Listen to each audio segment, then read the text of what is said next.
Chapter 725. Kalia finally nodded, as light as a feather, but to the people of Rotterdam, it was extremely heavy. The people of Rotterdam were overjoyed. Long live! Long live Her Majesty the Queen! Next, it was Mograine and the other officials who welcomed Kalia to the main seat. There was a small interlude here.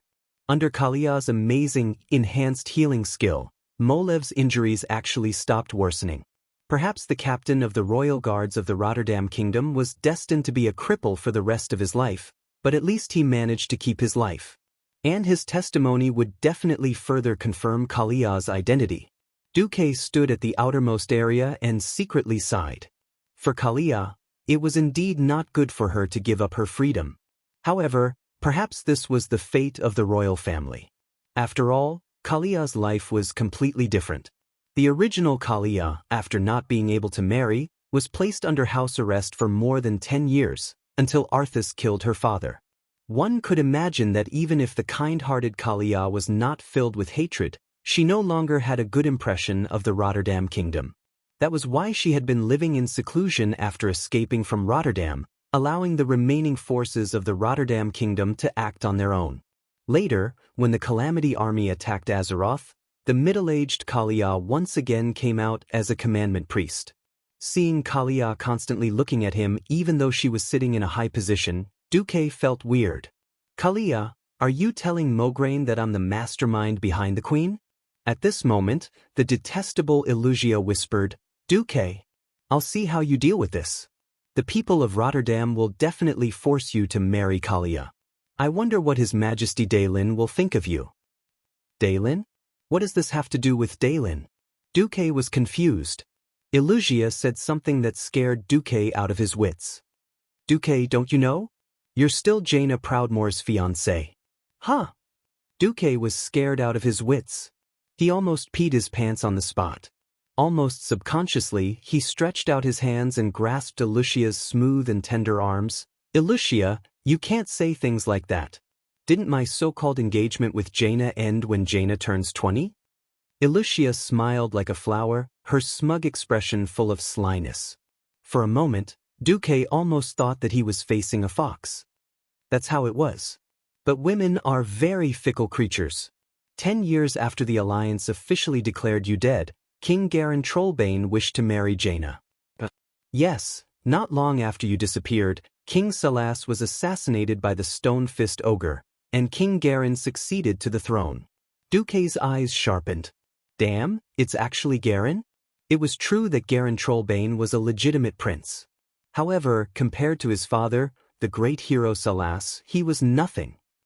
Compared to Daneth Trollbane, who was a militia captain but was actually Salas's nephew, Garen was the scum of the scum.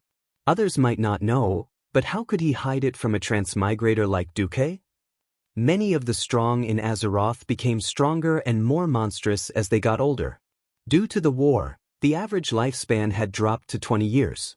A strong human like Salas could live to 60 or 70 years old and still be able to tear an ogre apart with his bare hands. Moreover, Trollbane's name originally meant Troll Slaughterer. If it wasn't for Garen, that bastard, killing his father, how could Salas have died so quickly? "Oh, looks like you still have some feelings for your fiancé," Illugia teased. Duque's eyelids twitched and he explained, "It has nothing to do with Jaina. I just don't like that bastard Garen." I don't like him either. He has caused chaos in Torrential Castle and even the entire Earthy Highlands. Now, the once famous Highland Knights have been abolished. Sigh. To actually kill a powerful person like Salas, this was a disaster for the Alliance. At this time, Illugia changed the topic. Anyway, Jaina refused to remarry. It just so happened that His Majesty Daelin did not want to marry Lordaeron. In the end, the clever Princess Jaina used you as a cover, and declared that she would not marry anyone but you. She was born a member of the Marcus family, and when she dies, she will be a ghost of the Marcus family. Illugia continued to laugh. Of course, because at that time, Stormwind had a good relationship with Kurtiras. The regent, Lord Lothar, and His Majesty Daelin were happy to see this, so it was decided. Dooku almost spat out a mouthful of blood. If it was accompanied by a funeral march, It could even turn into a musical fountain. Even 1,000,000 alpacas running through his heart would not have been so painful. If someone said that Jaina loved him deeply, Duque would be the first to not believe it. During the 2 years he was training in Karazhan, Duque had already made it clear. She could learn from him, but marriage was out of the question. When Jaina was 20 years old, she would get lost. Marrying a cat or a dog had nothing to do with him. Jaina was not the kind of woman who would be happy to take care of her husband and children. Both sides had already discussed it. Why did this happen now? Duque wanted to kill someone. *CK. If I'm marrying Jaina, I might as well marry Kalia. Duque was a little mad and did not choose his words. The speaker did not mean it, but the listener did. On the other side, Kalia, who was sitting at the head of the table, pricked up her ears. Mograine and the other old generals also turned their heads at the same time. Kalia blushed on the spot, her right index finger seemingly unconsciously playing with the ends of her long hair that hung down from her temples. Of course, the old and shrewd generals of Lordaeron would not be stupid enough to question Duque on the spot, but the seed had already been planted in their hearts. Duque was speechless. Duque waved his hand and pushed all these things aside. All right. Don't waste time. I've given you the reason and righteousness to fight. Now, in the face of this earth-shattering crisis that will engulf the entire Lordaeron continent, is there anyone else who wants to leave the Alliance? No. Unless Her Majesty announces that we are leaving the Alliance, we are still soldiers of the Alliance. Mograine quickly changed his words. Of course, Kalia was a hardcore supporter of Duque. We'll talk about the official ascension ceremony later. Now, in the name of the Queen of Lordaeron, I order you to unconditionally obey the commands of Commander Duke Marcus. Yes, Your Majesty. Mograine and the others kowtowed deeply. Then, Mograine turned to Duque and said, His Excellency Anduin Lothar has left the Alliance command for many years.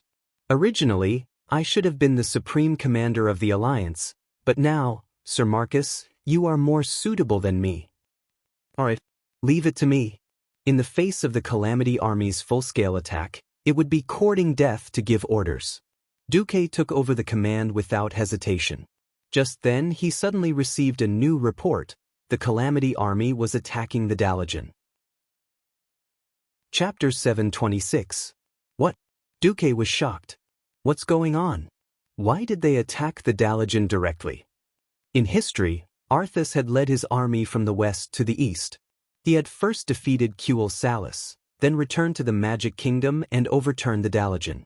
Even Gilnis was beaten to the point that he could not take care of himself and was forced to release the werewolves. If it wasn't for the fact that Archimonde, one of the 2 commanders of the Burning Legion, had more important work to do, and that Arthas was busy heading to the Kalimdor continent, it wouldn't be surprising for the Calamity Army to wipe out the entire Eastern Kingdom. However, the report said that they only found a large number of low-level undead. This news made Duque a little uncertain.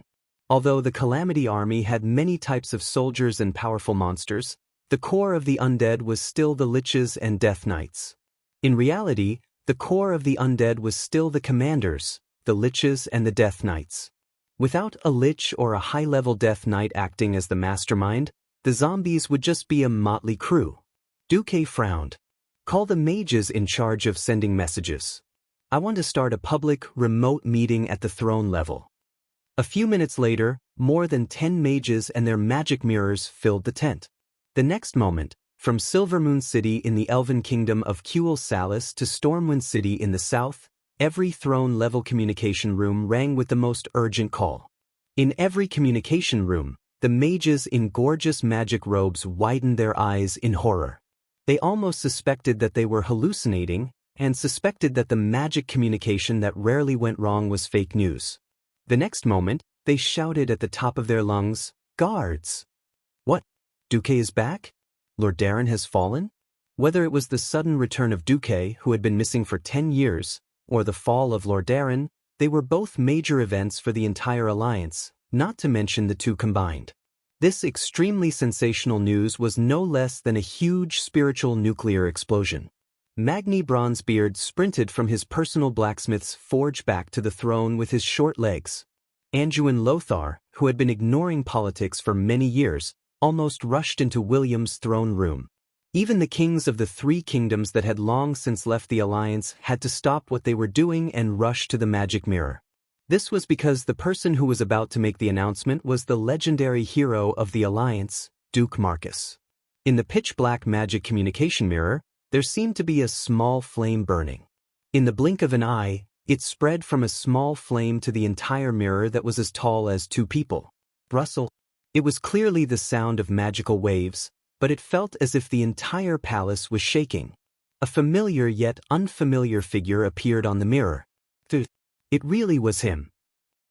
Even though he looked a little more mature, it was only in terms of temperament and not appearance. It was as if the time in the void had frozen his age. From the looks of it, Duque still had the face of a young man who was not even 20 years old. Could it be that Duque wouldn't age? Quite a few kings secretly bared their teeth. In fact, the kings had indeed guessed correctly. Duque had received a gift from Alexstrasza, the giver of life. His age had been eternally fixed at 18 years old. Duke went straight to the point. I'm back. I'm back at a rather bad time. This time, it was no longer an illusory prophecy, but a real crisis that threatened the entire world. The Burning Legion's plot succeeded, and Jaden made the third great chief of the Horde, Nazul, who was defeated by us last time, a Lich King. Duque had sufficient evidence and some spoilers. Especially the exaggerated descriptions of certain situations, it made the kings shudder even though it was not cold. What? You're saying that if we leave Arthas's Scourge army alone, he will break through the Sunwell and summon Archimonde the Defiler, one of the two commanders of the Burning Legion? Xeon Grameen frowned deeply. That's right, Duque said with absolute certainty. He had originally thought that throwing out a rare enemy like Archimonde would be good enough to scare the kings of the countries that had left the alliance. It was obvious that many things had happened in the 10 years that Duque was not around that Duque did not know. The first to speak up was the Elven King Anastrian. The Sunwell is very safe. The High Elves are completely capable of defending their home. This time, we have upgraded our defense system. The defense of the Eversong Forest is impregnable. But Duque wanted to say something else, but was interrupted again. We, the High Elves, express our regret for the fall of the capital of a kingdom that hoped the elves to cut down trees to build houses for their people. Finally, thank you for your reminder, Lord Marcus. With that, the Elven King actually cut off the magic communication. Before Duque could react, Xeon on the other side added, Gilneas is capable of defending his own country. The Grey Main Wall is invincible. With that, Xeon also left. Then, Garen Trollbane glared at Duque with a venomous gaze, and left after throwing down a vicious sentence. The Saladin Wall is not inferior to the Grey Main Wall. Duque suddenly realized that he seemed to have finally gotten close to the original history. He finally understood why the Calamity Army could easily sweep through the entire northern continent after Arthas killed his father. Of course, the Calamity Army's snowballing ability was astonishing.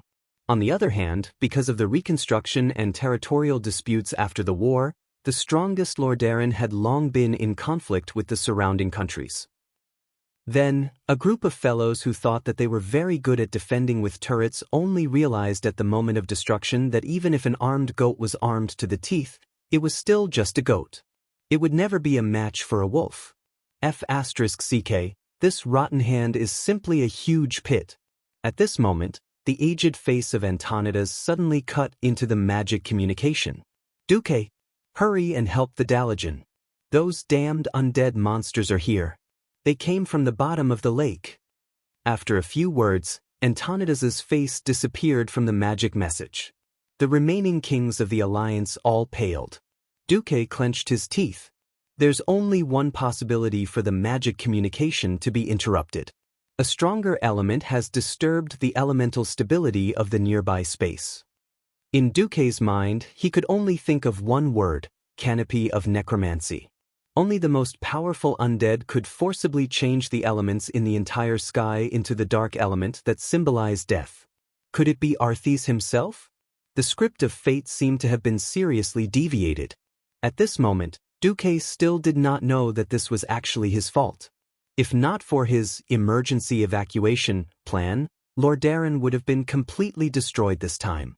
It was precisely because the Marcus Merchant Guild's ships saved tens of thousands of civilians that Arthas changed his mind and led his army south. Just then, another bad news came. A large number of orcs attacked Goldenhold Castle. Chapter 727. Damn it. Most of those orcs are elites that have been eliminated through cruel battles, one of the generals muttered, revealing the truth. Duque rolled his eyes. If you don't want to die, why do you still want to die? You're so stupid that instead of killing them all, you're helping them train their elites. With Terenas' intelligence, even if he doesn't die, it'll be a waste of oxygen. Fortunately, he was stabbed to death by his son. Otherwise, Duque wouldn't want to clean up the mess for Lordaeron. I don't care if you destroy the northern continent, I'll just guard my Stormwind. Anyway, I don't have to go guard the World Tree, right? You want me to take the blame for Lordaeron's sins? Do you think it's easy for me to trick some elite troops? Beside him, a large group of Lordaeron generals saw Duque's eyelids twitching. He looked like he was going to lose his temper at any moment. None of them dared to make a sound.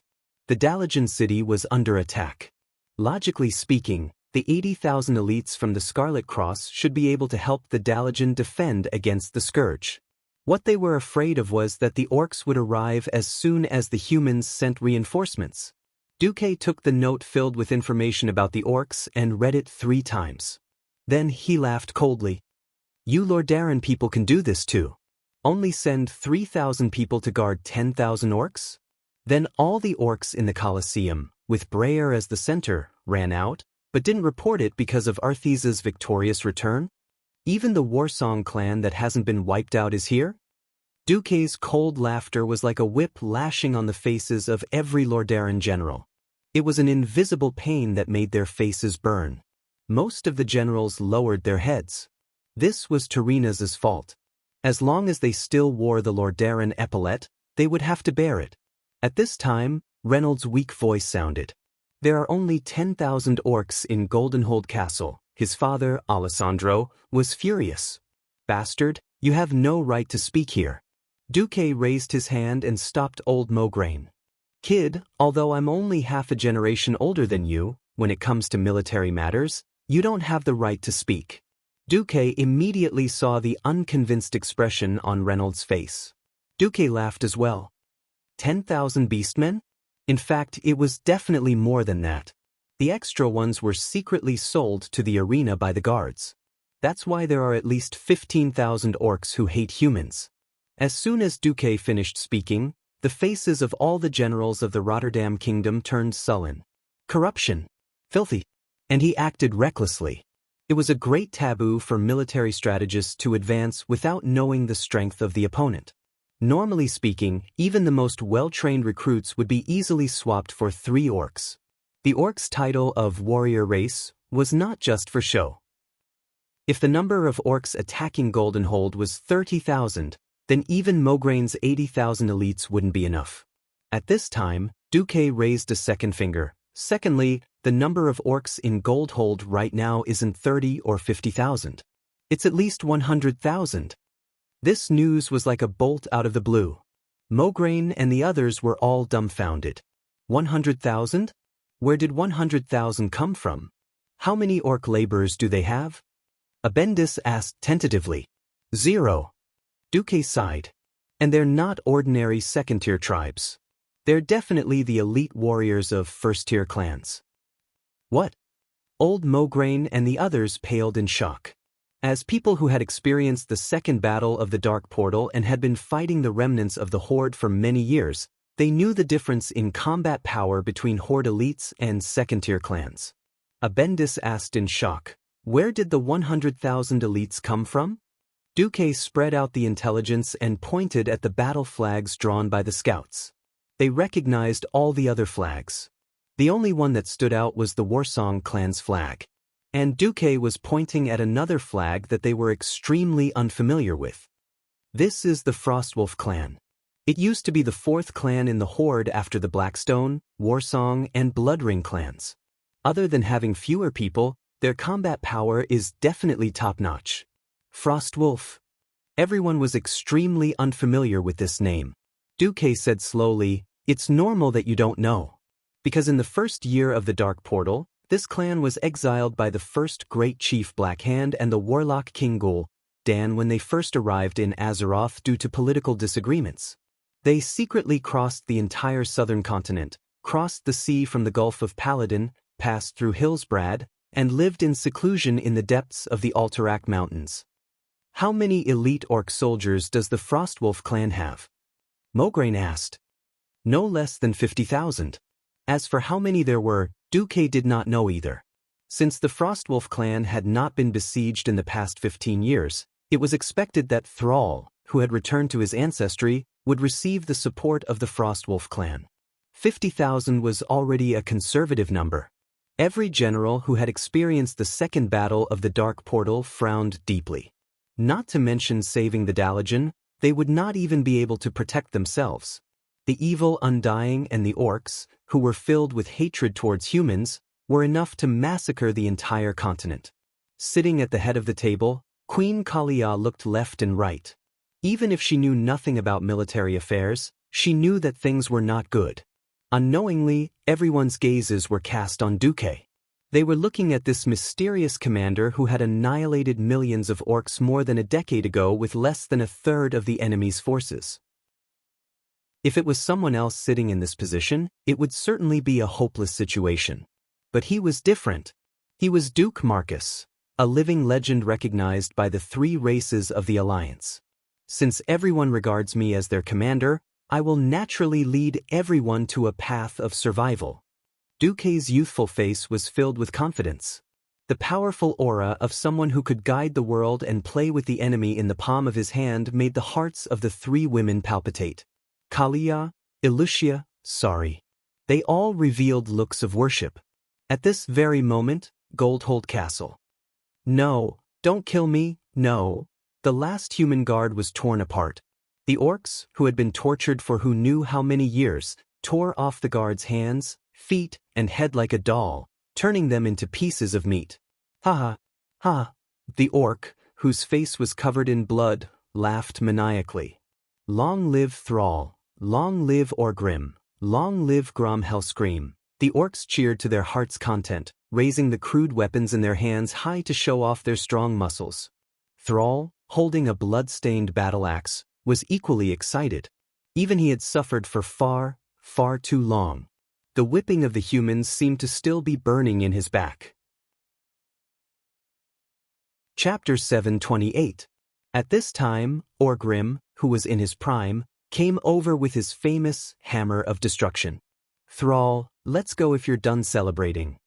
"So soon?" Thrall was a little surprised to see Orgrim looking a little anxious. On the other side, Grom, who was carrying Bloodhowl, also came over. "Thrall, you're still too young.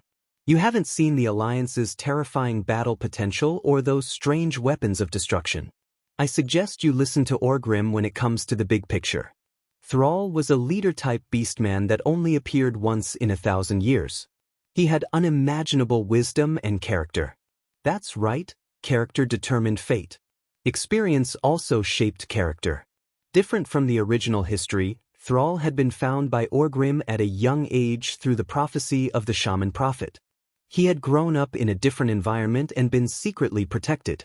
Even though he was still a gladiator, he didn't receive the abuse that he should have received.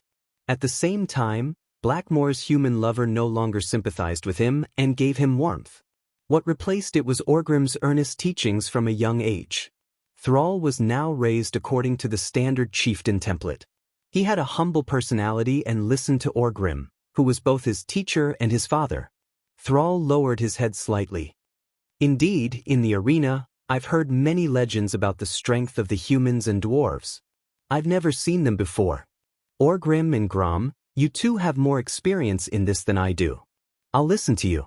At this time, a Beastman scout came over. "What? The Scarlet Cross is near us." The three leaders were shocked. The Scarlet Cross, which they had labeled as their #1 target, had actually been stationed in the northwest, less than 30 kilometers away from here, without their knowledge. This was a huge threat. Grom raised his ferocious blood howl. "How about it? Do you want to fight? Yes. Thrall and Orgrim said in unison. Then let's go. Regardless of whether the humans were ambushing them or not, this battle had to be fought. Duque didn't know that in these 10 years, the Lordaeron people had suppressed the horde very well. They continued to build bunkers and walls to reduce the living space of the beastmen. Thrall and Orgrim had long thought of abandoning the Lordaeron continent and seizing a ship to cross the Kalandor continent. This time, Sel had gathered the elites of the Warsong and Frostwolf clans. In addition to the 20,000 people he had rescued as well as the 30,000 old, sick, and disabled, there were a total of 150,000 beastmen. The migration of such a large number of beastmen could not be hidden from anyone. Rather than praying that the Scarlet Cross army was blind and could not see the existence of this orc army, it was better to get rid of this terrifying tale. After so many years of battle, these beastmen had become extremely elite. From the military system to the command system, Orgrim had modified them based on human methods. 10 minutes after the order was given, an army of more than 80,000 people was mobilized. Lochter, the loud and clear charge that had been absent from the Rotterdam kingdom for many years sounded again. Sar, Grom, Orgrim, and the even more muscular Rexer were leading an army of 80,000 beastmen towards the encampment of the Blood Cross. I don't know why, but I suddenly remembered that terrible long-distance raid 13 years ago. Orgrim suddenly laughed. Which time? The time when we were near the Long Song Forest? Sar remembered every battle that Orgrim had mentioned. Yes. We ran madly for 3 hours, but we were completely empty-handed. Was it that Duke Marcus who led the army? Yes. If possible, I really don't want to meet that guy again. Luckily, the Scarlet Cross army has nothing to do with that guy. Orgrim sighed. He's been dead for more than 10 years, Grom muttered unhappily. He's gone missing. Orgrim emphasized. Even though I don't want to meet him, as long as I don't see his head, I won't be stupid enough to think that my greatest enemy is dead. Sar, do you understand? Never underestimate your enemy until you are sure that he is dead. Understood. Sar nodded. Grom shrugged. You guys are just too careful. The beastmen's speed was very fast. As long as they were the elites of the first-line clans with strong bodies, it would not be a problem for them to run for 50 kilometers at full speed. 30 kilometers would only take about 2 hours. However, when they arrived, the strange scene in front of them left them scratching their heads. The camp was empty.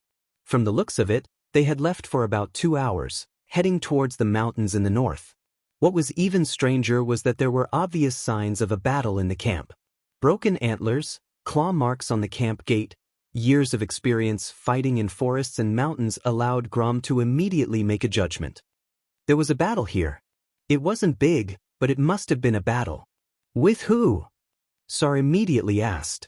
Grom gave a look, and a Warsong Beastman warrior immediately ran over and dug up the huge pile of soil that was obviously newly filled in. The corpses were all burned, so I can't tell. But it looks like it was a human civilian. Human? Civilian? Did the Scarlet Cross suppress a peasant uprising? Sar lacked experience, but Orgrim wasn't. The former chief frowned. Why are there traces of holy light on these corpses? Just as Orgrim was confused, cheers suddenly erupted in the camp. What's wrong? Weapons. So many weapons. High-grade stuff. A Chiliarch came back to report. Let's go take a look. It was a batch of well-made two-handed hammers and axes that were clearly made by the dwarves. They were made for humans. The handles, heads, and blades of the hammers were made of steel. The beastmen loved these weapons so much that they couldn't put them down, especially the older beastmen who had experienced the battle at the Dark Portal. They were lecturing the new generation of beastmen on how good these dwarven goods were. What's going on? Orgrim's brows were knitted together. They left in a hurry. These weapons are too heavy. They can't be transported. Grom didn't seem to mind. Perfect for us. You have to know that killing 10 human warriors might not even be enough to get you a good weapon. The standard weapons of the human soldiers are too light. I'm not used to them. Grom was speaking the truth. Human battle formations emphasize teamwork. Other than the nimble spears, weapons that were too long or too heavy would be a hindrance to their teammates. Other than skilled knights or holy knights, very few humans would use heavy weapons on the battlefield. Chapter 729. The two-handed weapons of the humans were only one-handed weapons in the hands of the beastmen, but they were still 100 times better than the wooden mallets and stone axes that most beastmen used. Is it poisoned? Orgrim asked worriedly. The Chiliarch shook his head. Our people used werewolves to smell it. It's fine. It's just that there seems to be some remnants of human holy light on the weapons. After Orgrim heard this, he was relieved. This should be the reserve of the human silver hand. I just don't know why they were in such a hurry to leave these weapons here. Looking at the 2,000 or so high-quality heavy weapons, Orgrim had an inexplicable doubt in his heart. An army that was likely here to suppress the Beastman uprising had left behind such a large number of weapons. It was practically giving aid to the enemy. Do we not want these weapons? Thrall frowned. Orgrim gritted his teeth. Yes, why not? If the humans dare to come, we don't mind using their weapons to teach them an unforgettable lesson. Grom said, then are we going to chase after the Scarlet Cross in the north? Fighting in the mountains is more advantageous for us. Thrall said, won't they be too far away from our main force? There are still many children and pregnant women there. Thrall did not know that this sentence had directly pushed the Beastman army into danger. This was the asymmetry of information. Beastmen were not suited to be scouts, so the Beastmen's information about Lordaeron was limited to the mountains. In the past, they might have been able to hear some news through the Beastman slaves who knew the common language. After the uprising, the people of Lordaeron naturally hunted beastmen without restraint. Many slave owners were afraid of trouble, so they killed all their beastman slaves and gladiators. Although Thrall's army seemed strong, in a sense, he was in trouble now that he had lost his eyes. Orgrim pondered for a moment. If we catch up to the Scarlet Cross, we might be able to deal a heavy blow to them. But the South Sea City is also very strong. I'm also worried that they will send troops. Since they had reached an agreement, the beastmen retreated. The strongest beastmen naturally had the best weapons. What the beastmen were most worried about did not happen. The main force was still waiting near Gorehold Castle. Let's go! If the beastmen wanted to cross the Endless Sea, there were not many routes they could choose. After all, the coastline of Lordaeron was very steep, and even the beastmen could not go down. The best route was from Gorehold Castle to the northeast. Although they had to pass through Eagle Nest Mountain under the Wildhammer dwarves' eyes, with the protection of the forest, they might be able to reach an agreement with the jungle trolls again. Unfortunately, the end of this route was a dead end. It was precisely because Orgrim's tribe had used the hinterland's sea-watching cliff to enter and exit the Lordaeron continent. Naturally, the human kings would not ignore this flaw. Under the premise that they could not extend their control to the hinterlands, the kings came up with a good idea, to ask the Nagas and Murlocs under Duke's command to guard the sea on the other side of the cliff. With a precedent, the last elite of the tribe of beastmen, orgs, the beastmen. Now tribe. Of land. Of Fifth Fleet. Of.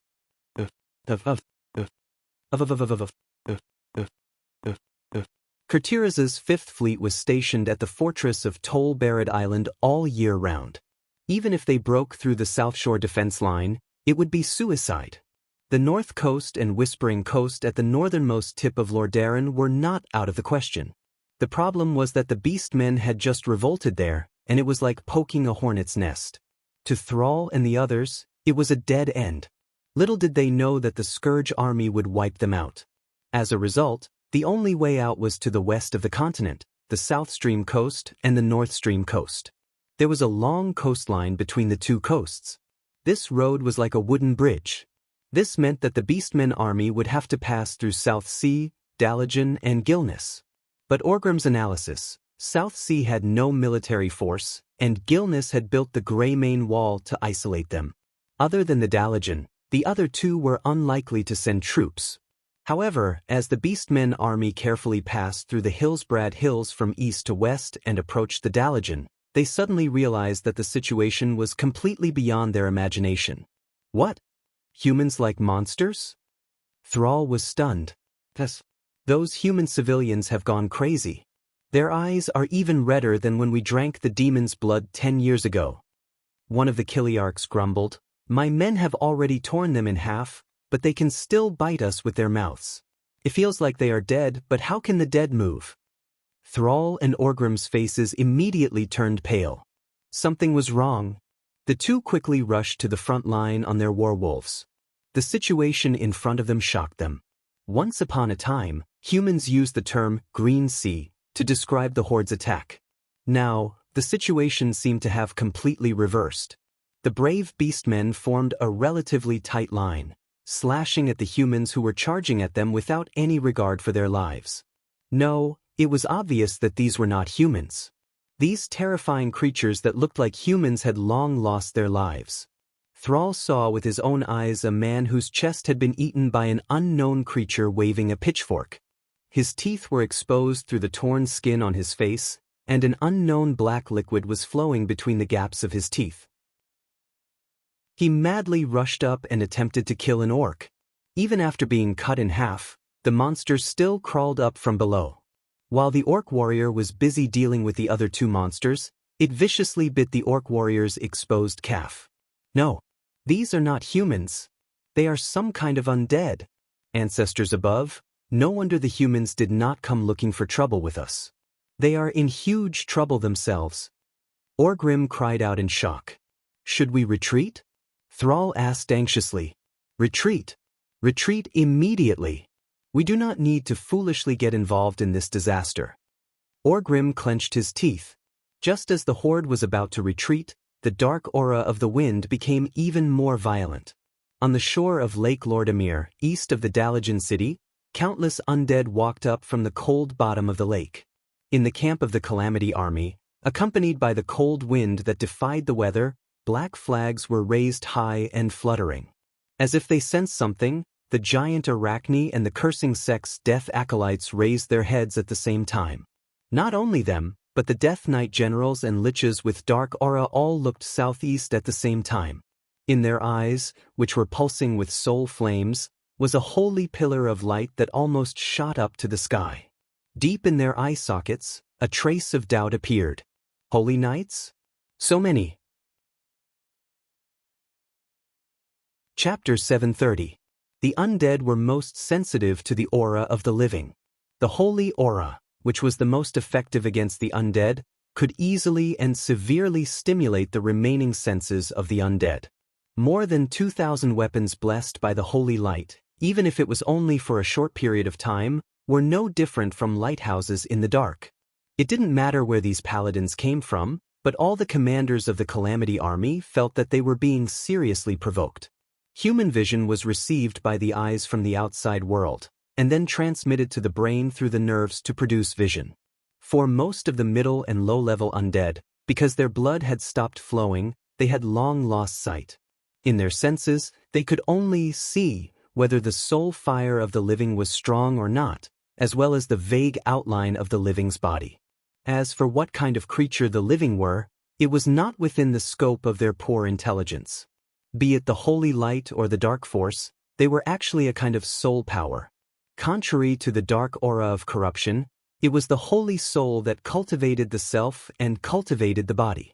The orcs naturally didn't have paladins, but the noble will of sacrificing themselves for the sake of the race was the same. Just like the day when Anduin and Orgrim dueled and broke Quell, Zerum, it was because the sword judged that Orgrim was a noble person. At this moment, these strong-willed orcs were holding hammers that were blessed with the power of holy light. In the eyes of the undead, they were undoubtedly a large number of paladins. The paladins must die. The undead at the front line almost instinctively rushed to the center of the orcs. A lich floating in the air slowly came to the shore. The cold aura around him formed a thick layer of white frost on the ground. A little purplish-blue soul fire danced in his pitch-black eye sockets. Beside him was a sea of zombies. From time to time, Death Knights held up a black flag and rode their undead warhorses past. From Lake Lordamere, the tide spread endlessly. It was the undead army that covered the entire land from the shore. The gloomy sky was filled with fluttering snowflakes. The distant view of the battlefield was reflected in the depths of the emotionless, cold eyes. He raised his withered chin and stretched out a pale and slender finger. He held the skeleton staff in his hand and pointed it in the direction of the holy light. There was no need for a password. All the living were the enemies of the Calamity army. On both sides, the Death Knights and low-level undead acolytes pressed their bony palms on their chests. The purplish-blue soul fire that was stimulated by the power of the devil burned even more fiercely. Stimulated by the power of the devil, the purplish-blue soul fire burned even more fiercely. Like falling dominoes, the commanders of the Scourge troop lowered their heads one after another. When they raised their heads again, their eyes were filled with pale white flames. The roar from the soul level drove away the low undead with insufficient wisdom below. In the name of the Burning Legion, kill Kjedan! Along with the roar of the souls, the huge black tide of death that had accumulated on the shores of Laudermill Lake began to pour towards the orc army that was advancing towards the south. On the north bank of Dalaran, the frontline commander, Arthas, who stood at the highest point of the Scourge army with Frostmourne in hand, looked up and said, "What the hell is Ras Frostwhisper doing? I want him to attack the Dalajan from the east." Elwes Frostwhisper, due to a slight twist in history, Sir Elwes, who had already died and sunk to the bottom of Caer Darrow Lake, was fished out of the lake by Kel Thuzad, who was searching for dark allies. In one fell swoop, he became Kel Thuzad's most outstanding student and one of the core members of the Cursing Sect. Naturally, it would be difficult for Arthas alone to control an army of undead that numbered in tens of thousands. When he fell, Kel Thuzad, who was killed by him last year, was naturally in the same camp as him, and Kel Thuzad's men were promoted to frontline commanders. Ras Frostwhisper wasn't bad, but that was the extent of it. Ras Frostwhisper was equivalent to a Radiant Moon Mage, but when faced with the Dalajan mages, Arthas clearly felt that Ras Frostwhisper was useless. This self-proclaimed king of Lordaeron's Death Knight began to miss Kel Thuzad, an assistant with sufficient intelligence and powerful magic. Arthas looked at Dark Dean Jadine beside him, then looked at the dozens of mage towers outside the Dalajan city that were constantly flashing with magical light.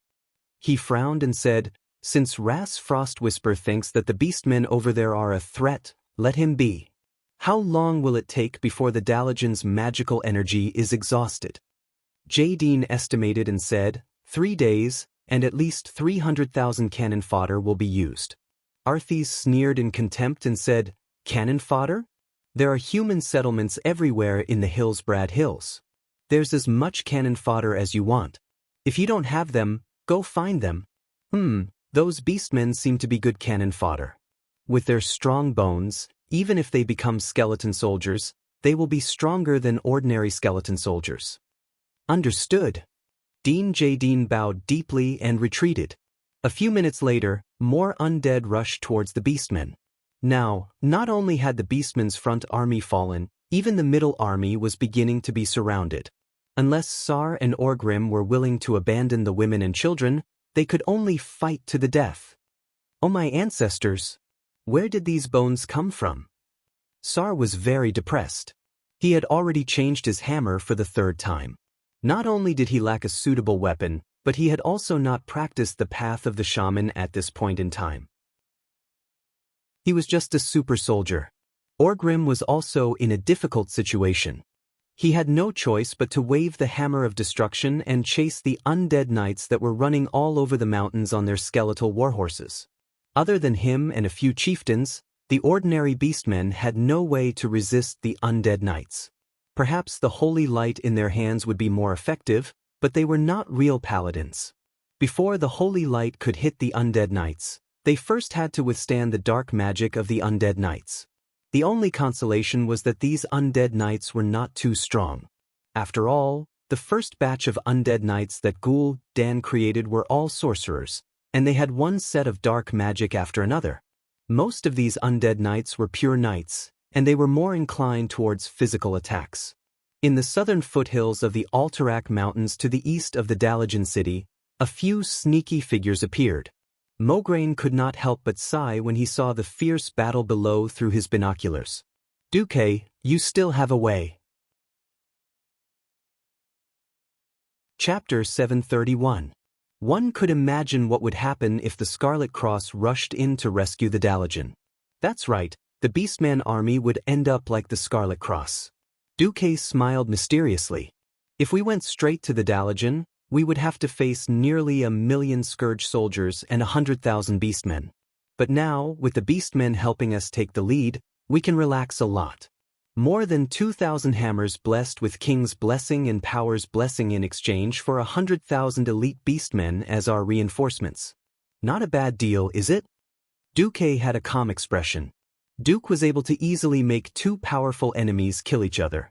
His ability to strategize was something that even Mograine, the former commander of the Alliance, had to admit that he couldn't compare to, let alone the other generals.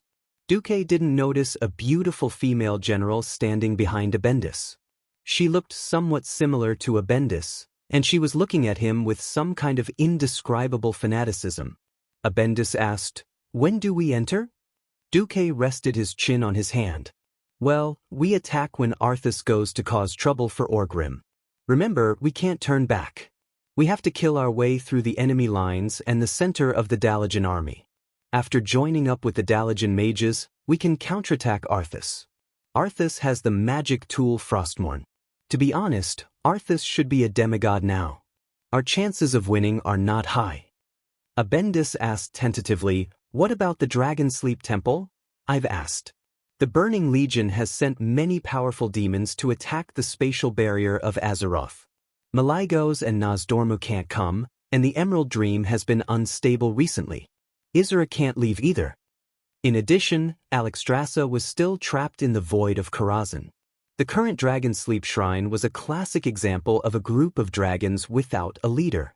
In the past, Duque had wondered why the Dragon Sleep Temple was in Noscent and why the Scourge army, that group of trash, could dominate all of Noscent and sweep through all life forms. Only by immersing himself in this period of history did Duque truly understand the depth of the Burning Legion's foundation. It was obvious that a large group of Khazark-level demon generals and dreadlords were restraining the giant dragon army from the outside, preventing the giant dragons from dealing with the mortal world's Scourge army. In the Dragonbone Wasteland, the guardians of the Dragonbone Shrine could only protect themselves. Duque smirked. "We're going to challenge demigods soon. Are you afraid?" If this demigod's name wasn't Arthas, I would have peed my pants. Abendis seemed to be smiling bitterly. Mograine gritted his teeth.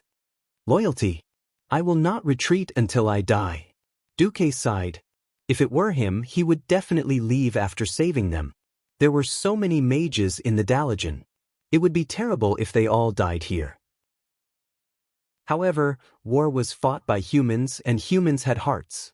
Even with Kalia's help, Mograine and Abendis would not be satisfied if they did not try to avenge Tirina's and just left like that.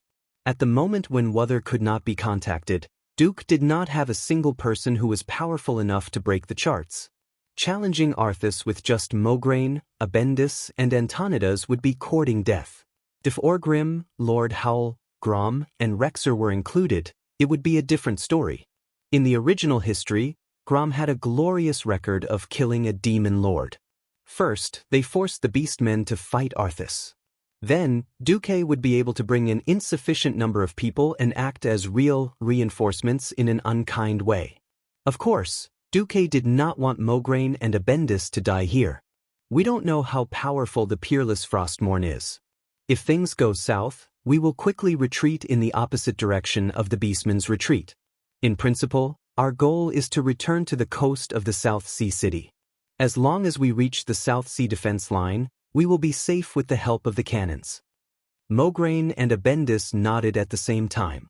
Then, they looked at Prince Arthas in the north of the Dalajan, gritted their teeth, and left. No one knew how many undead the Scourge army had created. In the depths of Lake Lordamir, undead kept coming out of the lake. Even with the elites of the Scarlet Cross, it was a very risky thing to attack such a terrifying undead army.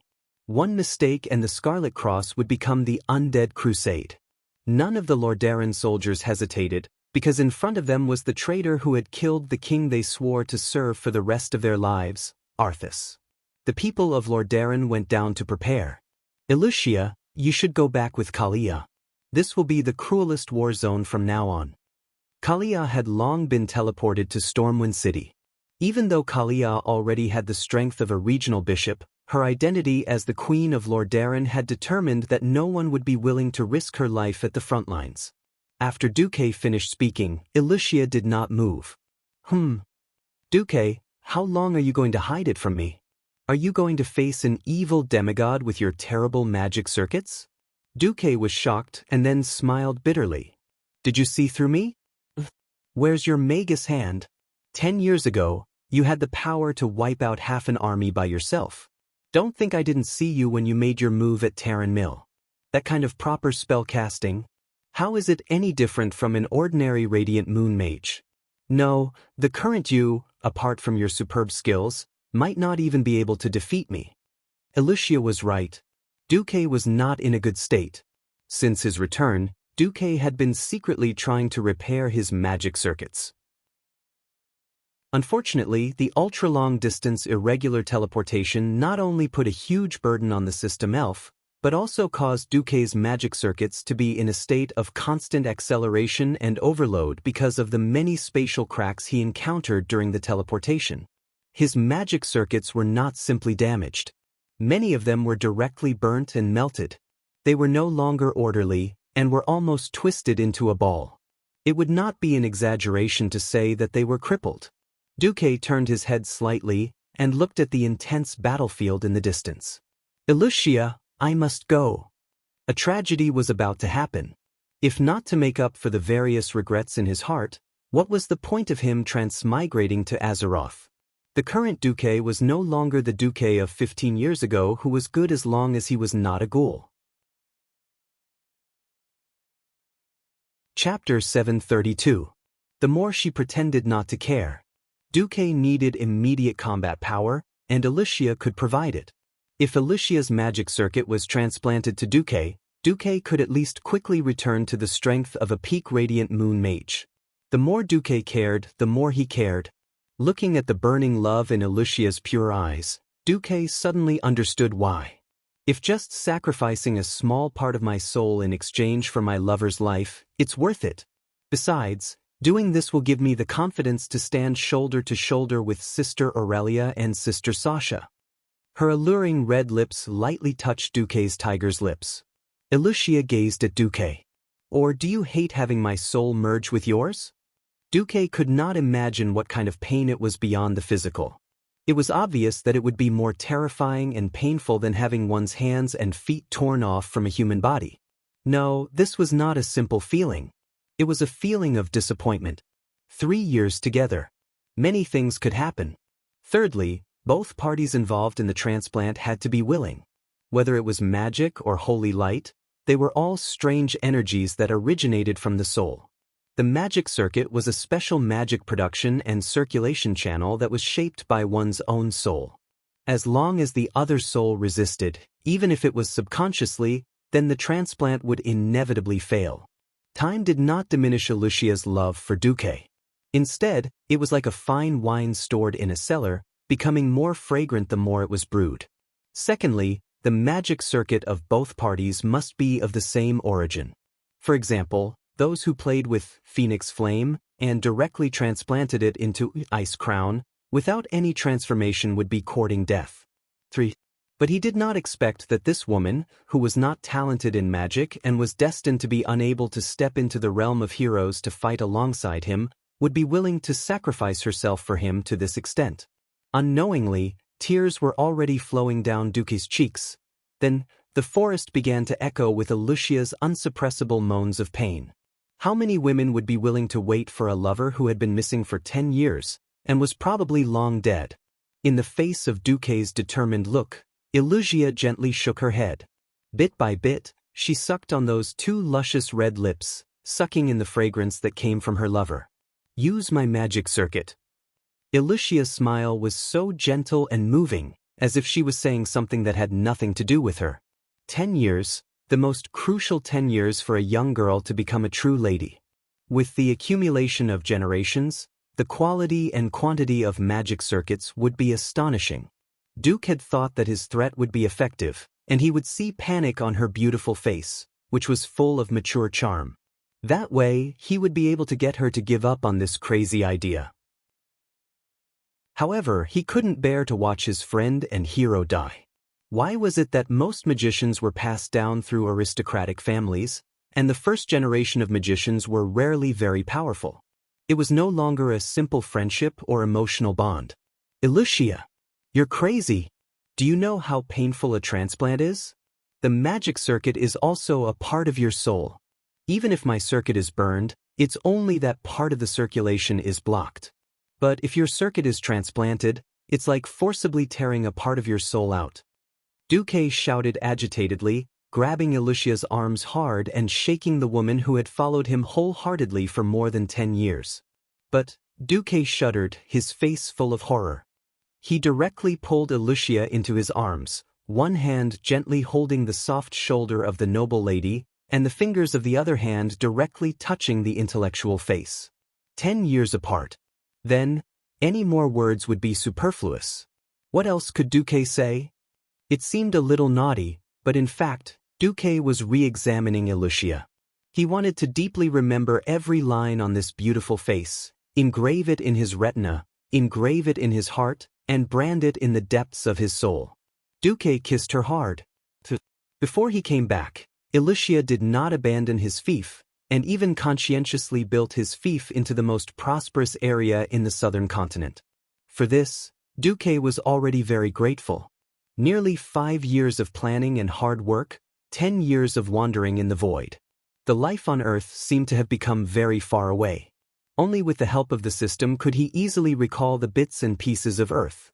Unknowingly, in Duque's heart, there was a kind of awareness that he was already breathing with Azeroth, sharing the same fate. Duque was disappointed. Elucia had the above 3 points. It sounded very good, didn't it? It was precisely because before he transmigrated, whether it was from the examples of people around him, or the influence of WeChat and Weibo, that Duque had seen too many love affairs that could not stand the test of time. He dared not have the greatest hope. He could hide in Karazhan, where he could live a shameless life with the Windrunner sisters every day. He could decorate the space that belonged to him at will. He could immerse himself in the world of magic like a real mage. And with Alexstras's protection, he did not even have to worry about the cats and dogs of the Burning Legion coming to find him. Use her magic circuit? First, both parties of the transplant had to be alive. Once they died, the activity of the magic circuit would quickly dissipate. Duque, I'm not stopping you from going. My great hero. That soft voice naturally made people think of a young wife staying at home quietly waiting for her husband to return. Gently tilting her head, Elucia emphasized, I'm just stopping you from going to die in this state. What else could Duque say? However, Elucia used her weak body to bear all of this. Looking at Elucia's face that pretended not to care for his peace of mind, feeling the trembling from her delicate body, Duque's heart had long been drowned in tears.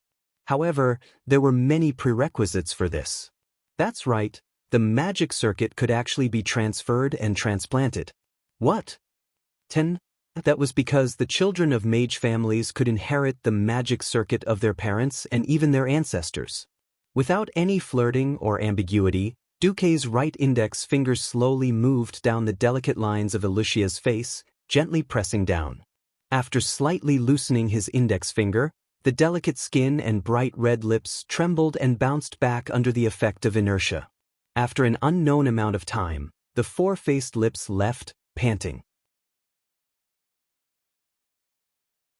Chapter 733. When Mograine was worried that something had happened to Duque and ran back with his guards to look for him, all he saw was a lone figure with tear stains on his face. Where's Miss Barev? I sent her back to Stormwind City. It was only right to send the women and non-combatants away before the battle started.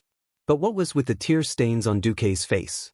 What was up with the sudden surge in his aura and the surging elements in his body?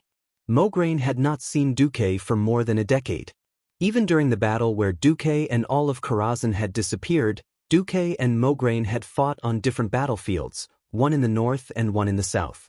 Mograine's impression of Duque was that he had unparalleled intelligence and courage, but was not strong himself. He had never been able to equate Duque with the strong. But now it was different. Even a paladin like him, who was not familiar with the occult, could feel Duque's power. Duque had become a Breaking Dawn wizard? Compared to Antonidas, he was still a little lacking. They both had that kind of surging elemental aura, but there seemed to be a difference in quality. Even so, it was still very terrifying. Duque was not even 30 years old yet, right? Holy light above, he still looked like he was 18 years old. Mograine's shock was only limited to this. If he had known that Duque was already immortal, perhaps he would have been truly envious and jealous. Quickly collecting his thoughts, they looked down the mountain. The battle between the Orc army and the Scourge army had reached its climax. The elite Orc warriors from Warsong and Frostwolf formed a 5-kilometer-long battle line, holding off the undead tide that was surging from the north to the south. Under the maintenance of this battle line, further south was the migrating Orc army. Countless Orc women and children carried them on their shoulders and arms, leading the small Orcs as they ran. It would be impossible for a human to pass through the Hillsbrad Plains in such a short time under the attack of the undead creatures. Humans had to bring their families and belongings with them. It was destined that human civilians could rarely travel more than 50 kilometers a day. The Orcs were different. The Orcs used the sky as their blanket and the earth as their bed. They were used to a life of hunting, so they were not afraid of starving to death even if they were empty-handed. Moreover, many beastmen had just been released from prison, so none of them had any assets. As a result, the speed at which the Orc women and children marched was even faster than a fully armed human army. "You bunch of brainless people!" Ras Frostwhisper roared. The sole punishment of a high undead made a large number of intermediate undead tremble. They roared and used the shouts from their souls to drive away the zombies, ghouls, and other low-level undead. They were like endless waves that crashed into the Orc battle formation. This time, Ras Frostwhisper wasn't the only one who was startled. Even Arthes was startled. Orcs? Those filthy creatures. Arthes's fall was on the spiritual level, but it did not mean that he had been brainwashed. On the contrary, he knew very well how powerful the Orcs were. When he was growing up, Uther had made him fight against Orc slaves in order to train him. Similarly, before he had fallen, he had also participated in the suppression of the Orc uprising. Most importantly, he had personally experienced the battle where Lordaeron City had almost fallen, and felt the fear that made him feel ashamed and uneasy even to this day. Even though he no longer thought that he had human emotions, the rage of revenge still drove him to make a decision. Arthes waved his hand. The huge black flag began to move. Beside him were hundreds of Death Knights riding skeletal warhorses. They had all fought alongside Arthes in their lives, from Andoril in Lordaeron all the way to the bone-chilling Northrend. It was only when Arthes pulled out Frostmourne and fell that Arthes took their lives and turned them into elite Death Knights. As soon as they started their charge, the Orcs immediately sensed them. Thrall shouted, "Orgrim, do you have any good ideas? Looks like a very powerful guy is coming." Orgrim glanced at the Orc women and children behind him, who still had a third of them, and suddenly turned back. Thrall, as the future star who will shoulder the heavy responsibility of reviving the Orcs, you answer me as a great chieftain in waiting. Will you abandon your people because of the danger? Never. Thrall's answer was sonorous and powerful. Nearby, Grom, Rexer, and the tens of thousands of Orcs who were fighting with passion all smiled at the same time. Loktar Ogre, if we don't win, we will rather die. How many years had it been? Who knew how many years it had been since the Orcs had shouted such a domineering slogan with tens of thousands of people as a unit? At this moment, the old Orcs who had experienced the second battle at the Dark Portal felt like crying. It was another series of extremely fierce slashes, and the zombies and ghouls that had rushed to the front of the Orc formation fell like wheat being cut down, one by one. At this moment, Arthas's Death Knights charged over. The skeletal warhorses looked so thin that only bones were left, but because they emitted an even denser aura of death, the low-tier undead in their path all retreated. The skeletal warhorses were like icebreakers, easily killing their way to the front of the orc army in just a few minutes. This was a clash without any fancy moves. Would the giant wave break the dam? Or would the dam break the giant wave? The strongest sound since the start of the battle told the world an answer. It was a draw. The orcs were not good at defense. Even though it looked like the orcs were on the defensive side, that was just an illusion. The orcs completely destroyed their enemies to maintain this so-called line of defense. When the Death Knight arrived, the Death Knight would either instantly kill the orc with dark magic, or the orc would use its warhammer that was emitting a faint holy radiance to smash the Death Knight and the skeleton warhorse into dust. The instant confrontation was like a tit against a tat. This was a terrifying way of fighting that seemed more like mutual destruction, and it made the leaders of both sides feel a little pained. Kill, Lecter. In the blink of an eye, it was a chaotic battle. Just as the Death Knights charged into the battle line, even the Doomsday army didn't notice that at the southernmost end of the Alterac Mountains, not far away, an army quietly entered. At first, no one noticed this army because outside the army, there was a cold fog that covered a few square kilometers. It felt no different from the Doomsday army's cold canopy of undead. Chapter 734. By the time the commander of the Calamity army realized what was going on, they were already less than 2 kilometers away from the Dalajan troops. The ground rumbled. Even the stones on the ground bounced a few centimeters into the air. It was impossible to hide from anyone. It wasn't like there weren't any huge monsters in the Scourge. The cave demons that had been transformed from spider demons were one of them, but they were definitely not as shocked as they were now. No, this is not our army. Dean Jaden, who was commanding the army from the rear, suddenly realized what was going on. At this moment, none of the liches had realized what was going on. The mist suddenly dispersed. An army in crimson armor, like a huge red dragon that had just woken up, showed its claws and teeth to the Calamity troop. For the Holy Light. The 500 paladins of the Silver Hand led the charge. For the peace of the dead, the Knights of Rotterdam waved their weapons that had been blessed with Holy Light and followed closely behind. Even the Dalajan infantry soldiers who were fighting on the Dalajan city wall 5 kilometers away could clearly hear their battle cry. The people of Dalaran were pleasantly surprised by this army that suddenly appeared behind the Calamity army as if it was a magic trick. Reinforcements? Thank the heavens! The people of Rotterdam are here. Long live the Alliance. Without reinforcements, they would definitely lose. This was an unchanging truth since the beginning of time. Even magic communication had been cut off. Not to mention the cavalry, even the griffins could not fly out. Looking at the terrifying army of the dead that was like an endless ocean, any ordinary person would quickly lose their courage. If not for the hundreds of mage towers behind them that were constantly using extraordinary power to clean up the monsters, the Dalajan infantry at the front line would have long collapsed. Without any warning, they suddenly welcomed the Scarlet Cross, one of the few powerful reinforcements on the entire continent. The morale of the Dalajan was instantly boosted. On the highest mage tower, Antonidas, who was calculating his mana consumption and using it as rhythmically as possible, was also pleasantly surprised to see this scene. What happened next made Antonidas even happier. Under the command of the Dark Dean, the gargoyles that were hovering in the sky and swooping down from time to time to harvest the heads of the humans on the city wall began to attack the charging cavalry.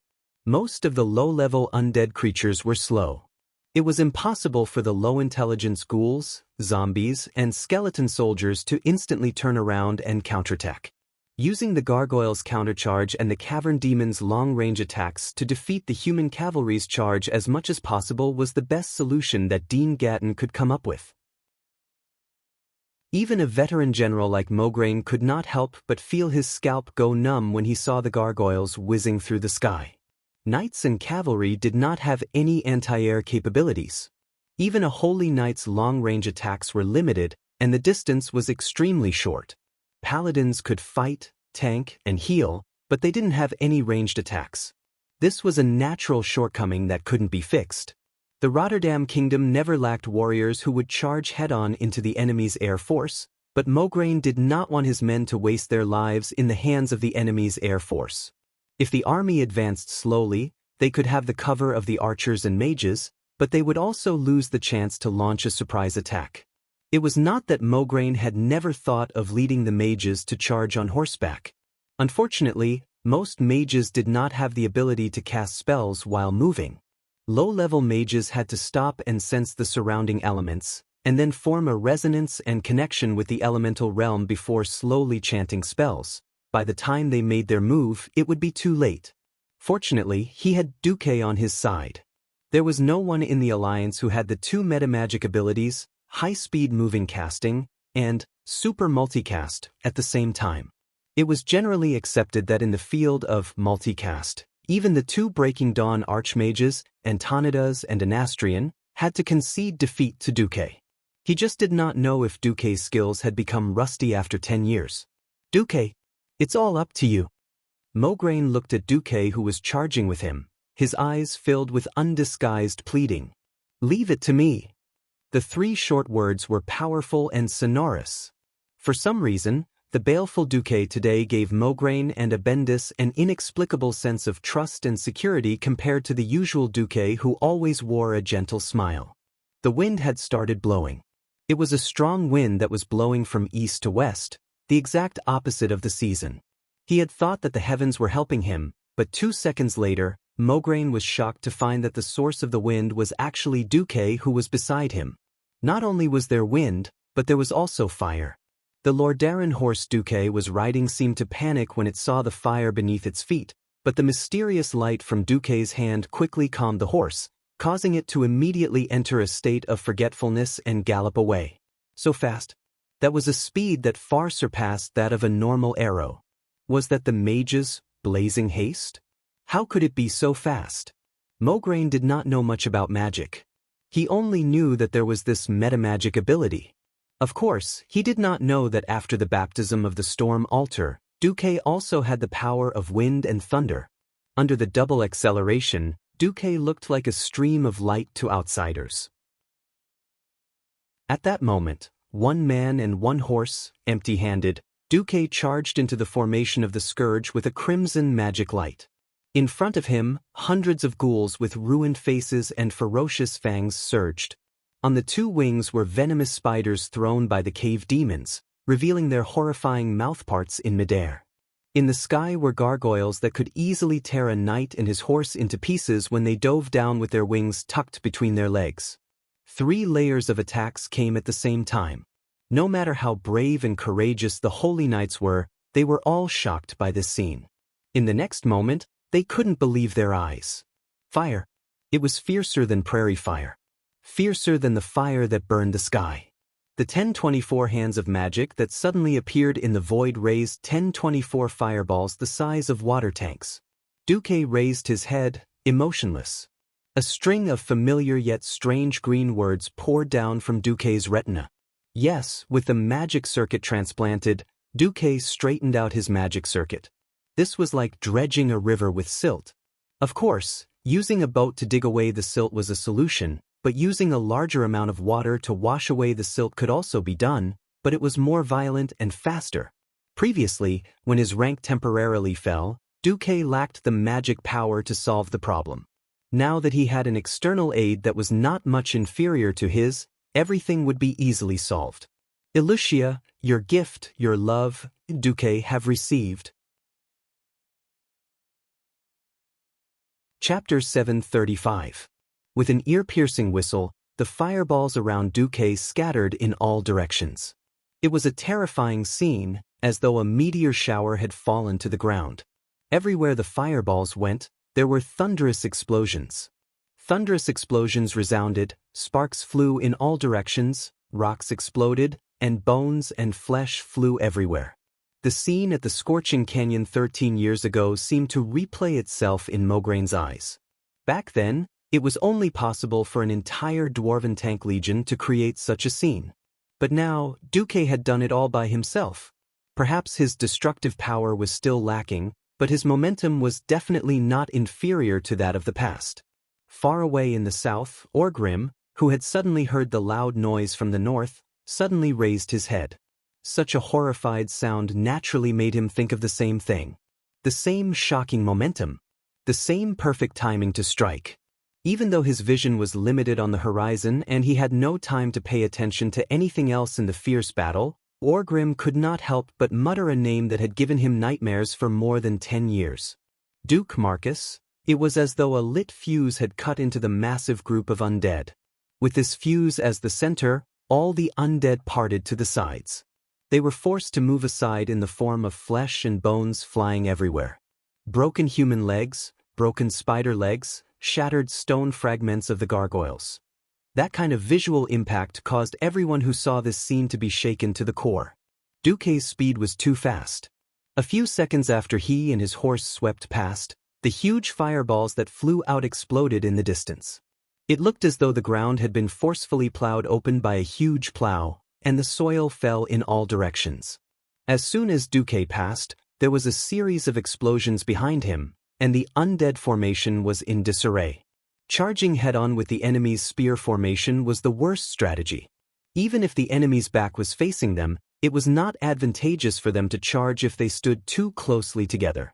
After all, there were many huge creatures among the undead, such as the cavern demons that were almost 2 men tall.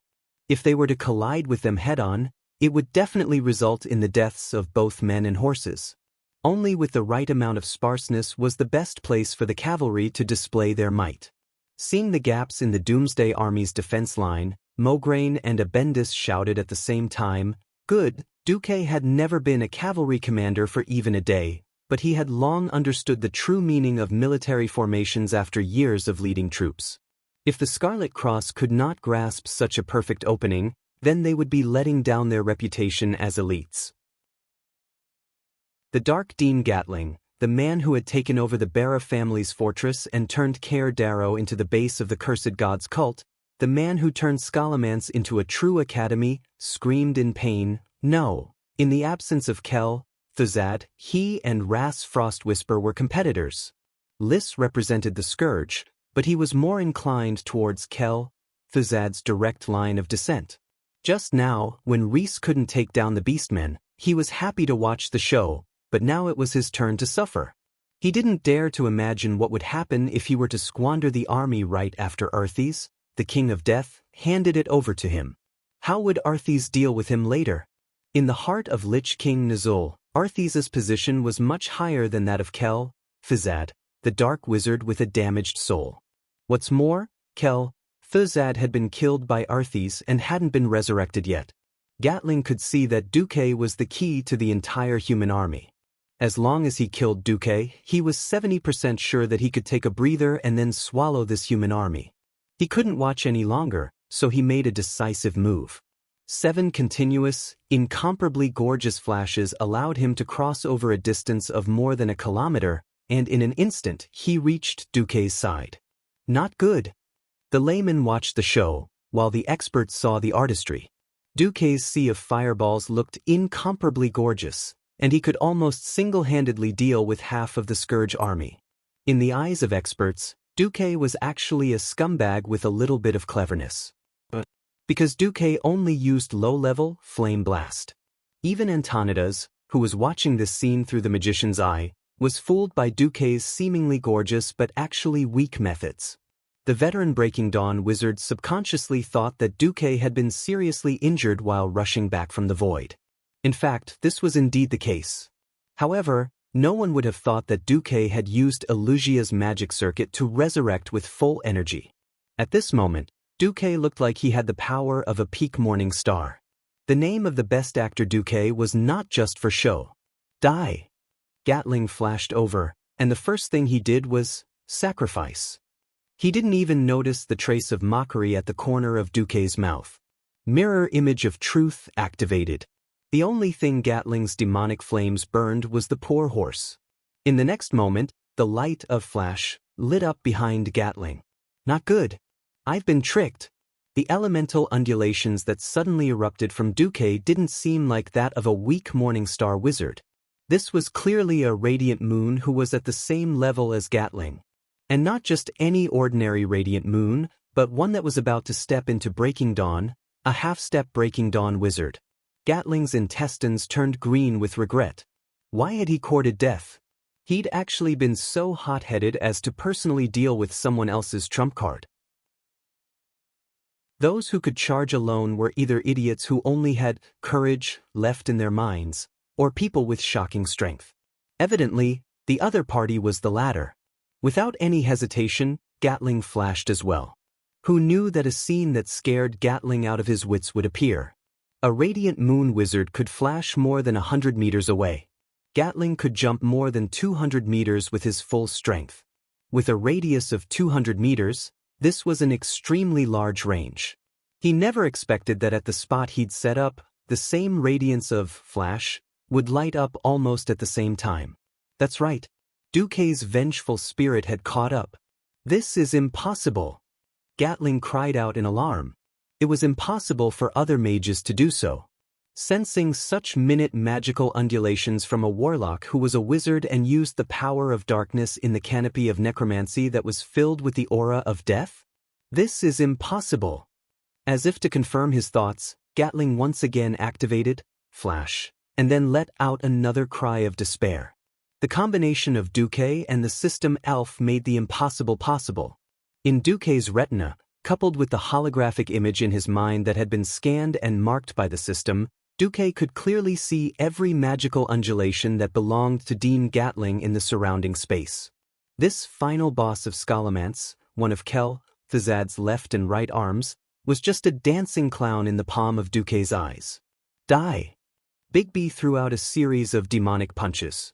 This cursing sect boss, who had yet to completely abandon his human body, was actually beaten to death by Duque amidst thousands of troops in front of countless beings.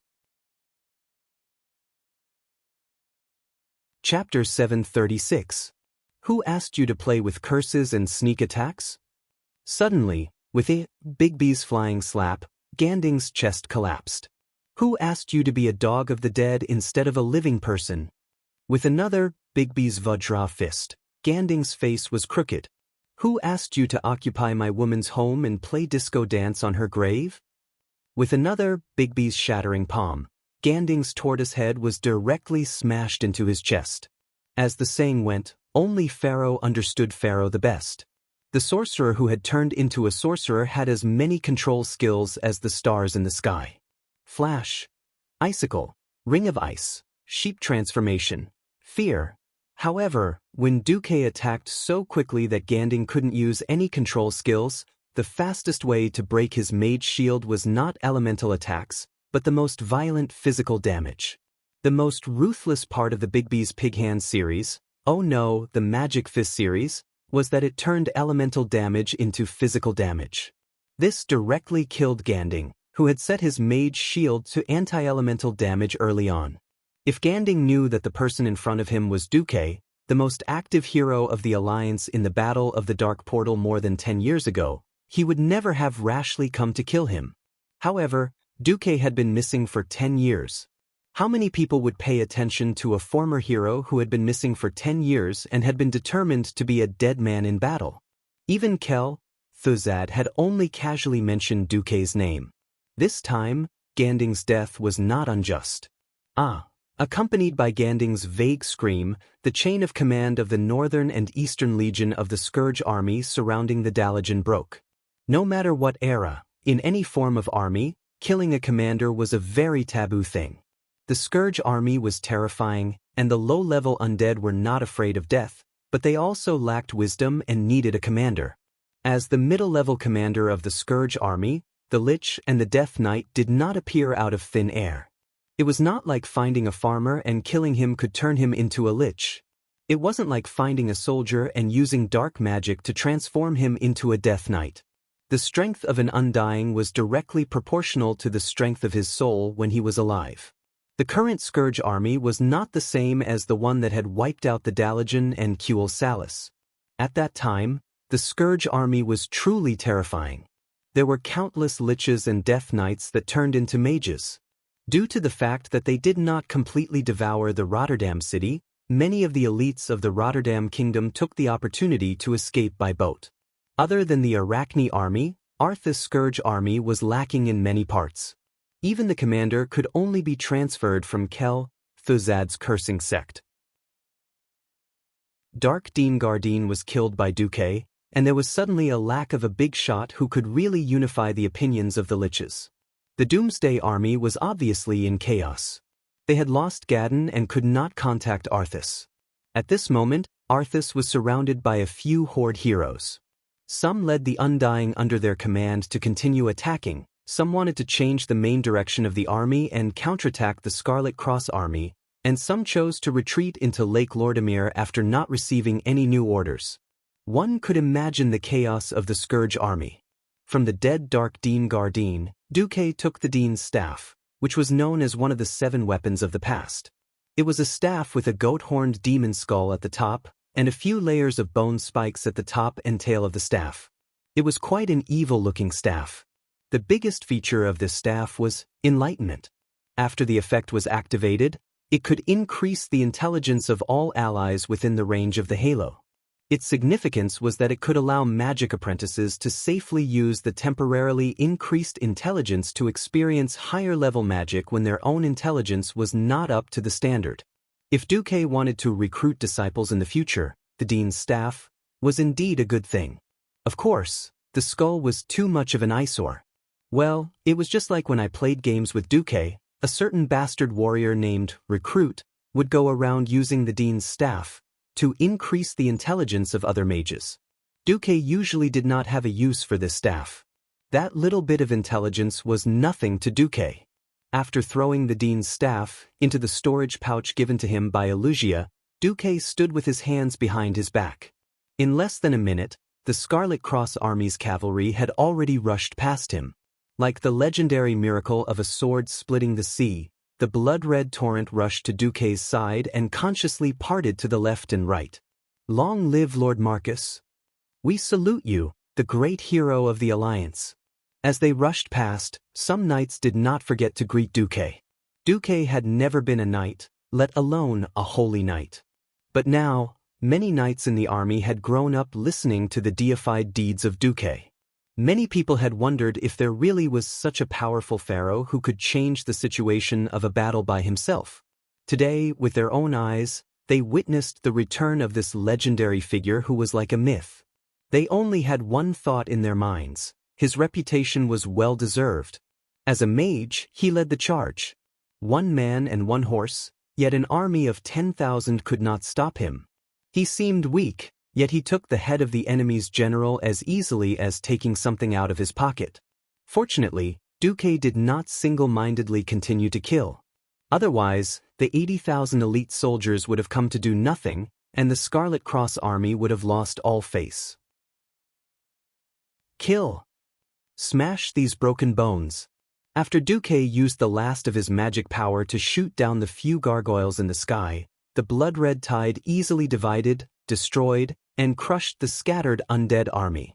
After an unknown amount of time, the Scarlet Cross army finally met up with the Dalajan army that had rushed out of the city. Where's Duque?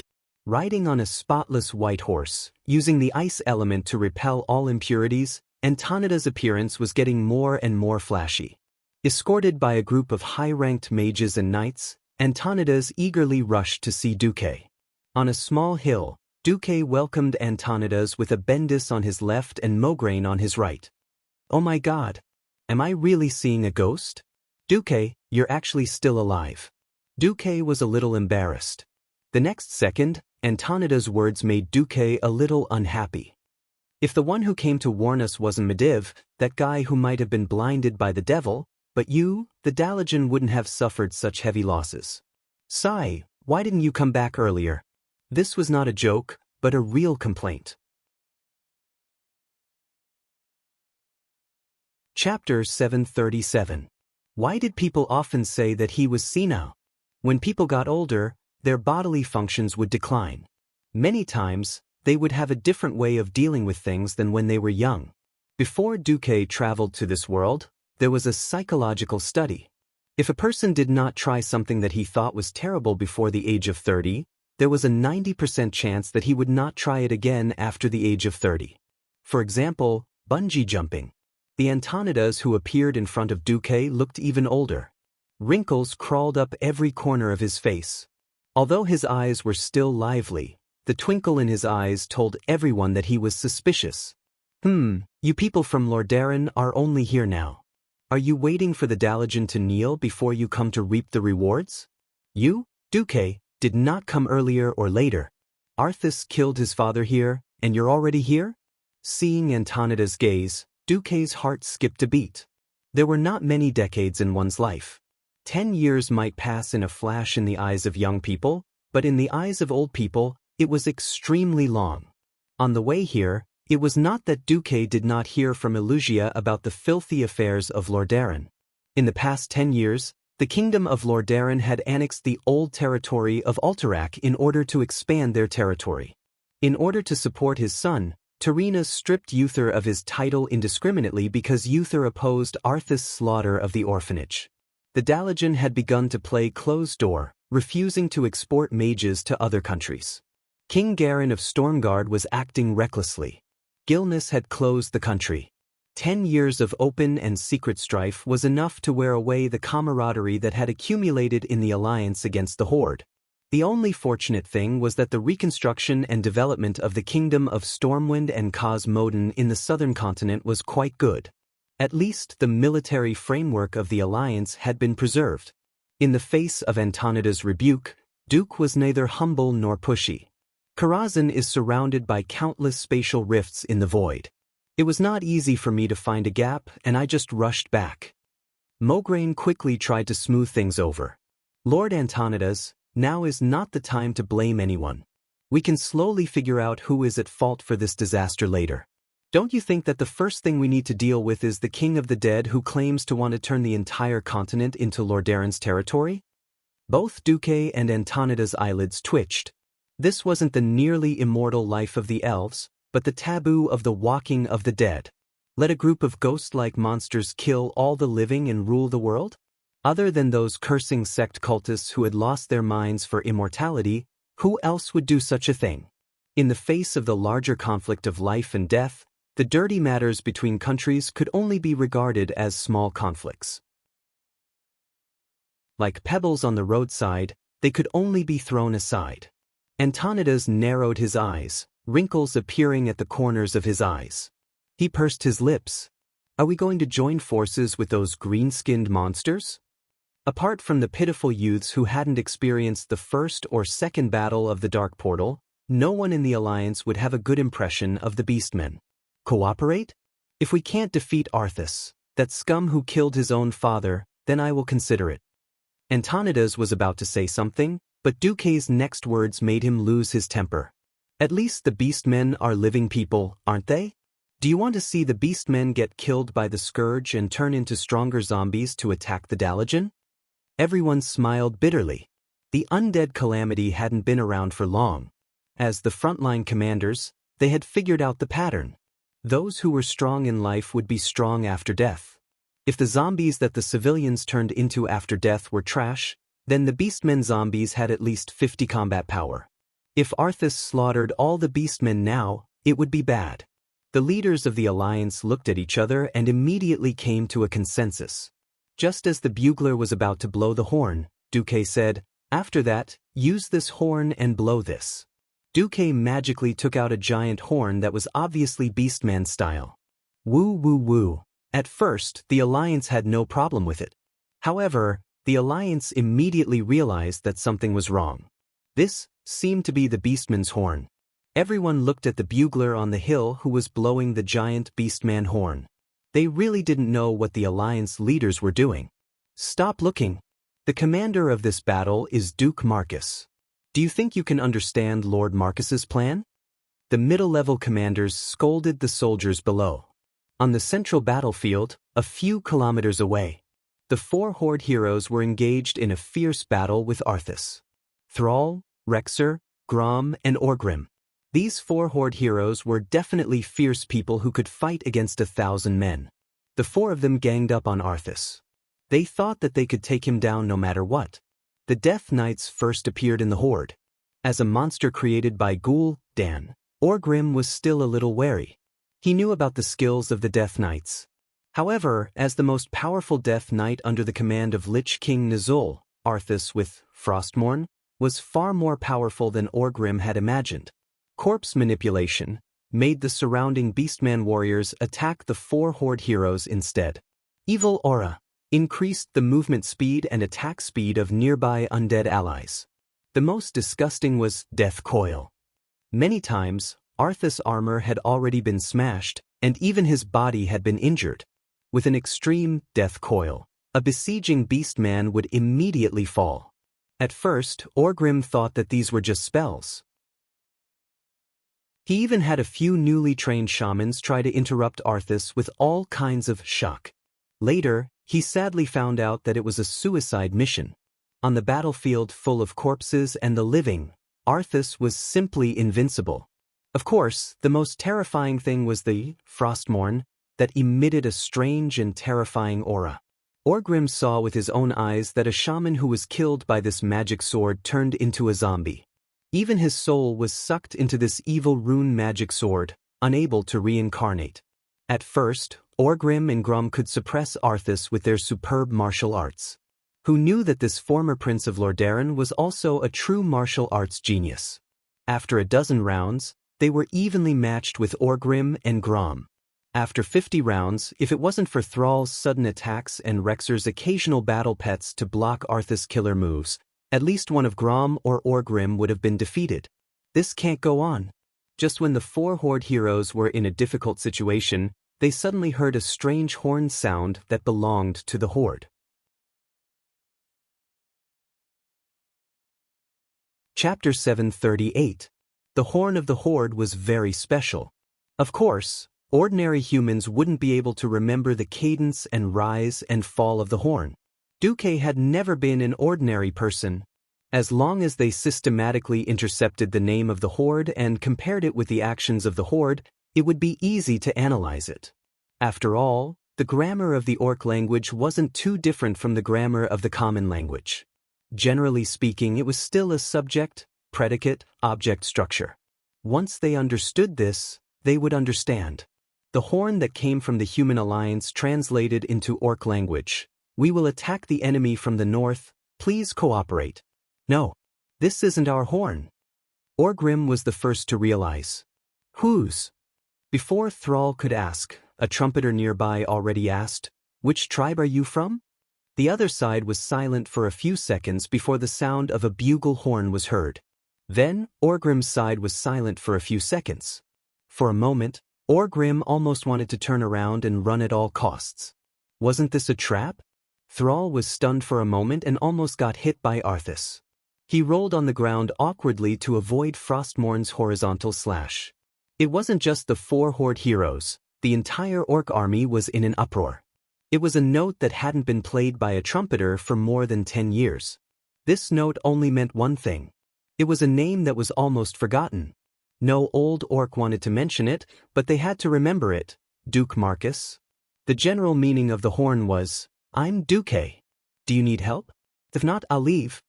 On the Horde side, those who only had muscles left in their heads and were always saying, don't be a coward, just do it. Their graves were already 3 feet high. Those who could survive more than 10 years of hiding were not idiots. Not to mention these big Orc bosses. Orgrim and Rexor were captured in the Battle of Scorching Canyon, and it took them many years to escape. Grom was chased by the Windrunner sisters in Tirisful Glades for many years. At first, it was the eldest and second sisters, and then Sylvanas chased him for a long time. Although Sal had changed places, he had been a slave gladiator for a long time. The unusual movements of the human army, the heavy weapons that were left behind in the military camp, the sudden attack of the Calamity Army, the ridiculously powerful leader of the Death Knights, and finally Duque, who had revealed his identity. If they still didn't know that this was all Duque's plan, then Orgrim and the others would have wasted their lives. It's that demon Duque? Grom used Bloodhowl to block Arthas' attack head-on as he cursed, how dare he say that he's joining forces with us? He's the only one who can be so shameless. Orgrim gritted his teeth as he gave Arthas another blow with his hammer. His mouth was filled with bitterness. What do we do? Sal shouted. What to do? What else could he do? Even if they knew that it was Deity, that bastard, who dug a hole for them, the whole tribe would still be in trouble. What else could they do? Could he still beg for mercy from that inhumane dead face? Arthas couldn't wait to turn them all into corpses. The tribe could have a backbone and not let Deity come over. Maybe the humans would find a way to deal with the additional hundreds of thousands of orc zombies, but so what? But if the humans didn't come over, the tribe would kneel. Now the tribe wanted to revive, not be destroyed here. Orgrim dodged and used a dying beastman as a shield to block Arthas' death's coil. Thrall, do you understand? As a leader, there are many times when your decisions are accompanied by pain. Pain? Ever since he was young, he had regarded Deity as his enemy and Deity as his imaginary enemy. Finally, this legendary, possibly dead great devil had appeared in front of him. Who would have thought that in their first meeting, they would fall into Deity's trap and have to beg Deity to save them? The feeling of being fooled and crushed by Deity in terms of intelligence filled every cell in Sal's body. However, Thrall was determined and wise. He exchanged glances with Orgrim and quickly made a decision. 5 kilometers to the north, the Scarlet Cross army had regrouped after a battle that was not too intense.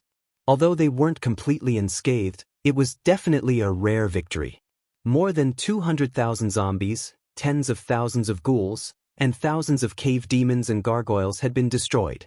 The Dalajan infantry regiment was organizing to clear out the remaining enemies and carefully collect the corpses, preparing to burn them all. Deity had said that even if the corpses were disassembled, the Scourge could still use the bones to create more terrifying undead creatures. Duke's description of the Scourge army had easily frightened a few members of the Kirin Tor parliament. Deity secretly heaved a sigh of relief. Fortunately, it wasn't the Scourge yet. The Abomination, a monster made from a large number of corpses and a mountain of flesh, had yet to be born. Similarly, the evil Dark Liches hadn't developed the blood and bone puppets, which were a mixture of flesh and bones. It seemed that Arthas hadn't gotten the Ice Dragon army either. The Scourge now was far weaker than it had been in history.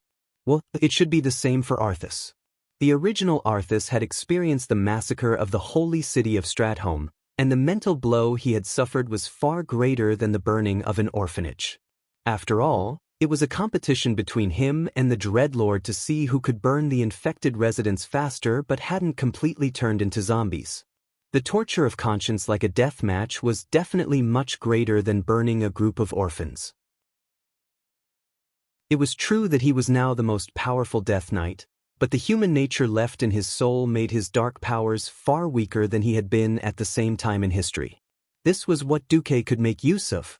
As long as the Horde's fierce warriors were the vanguard, Deity had a 50% chance of making Arthas kneel here. After the horn sounded, Mograine was a little nervous and a little perturbed. Will the Horde agree? It wasn't just the Horde that couldn't change their minds. The alliance was almost the same. Suddenly hearing that they wanted to ally with the Horde? If the one who made this proposal wasn't the legendary hero and the current commander of the alliance, Deity, the generals below would have already made a fuss. If anyone has the confidence to defeat an undead army led by a death demigod with just the strength of humans, I'll give him the position of commander.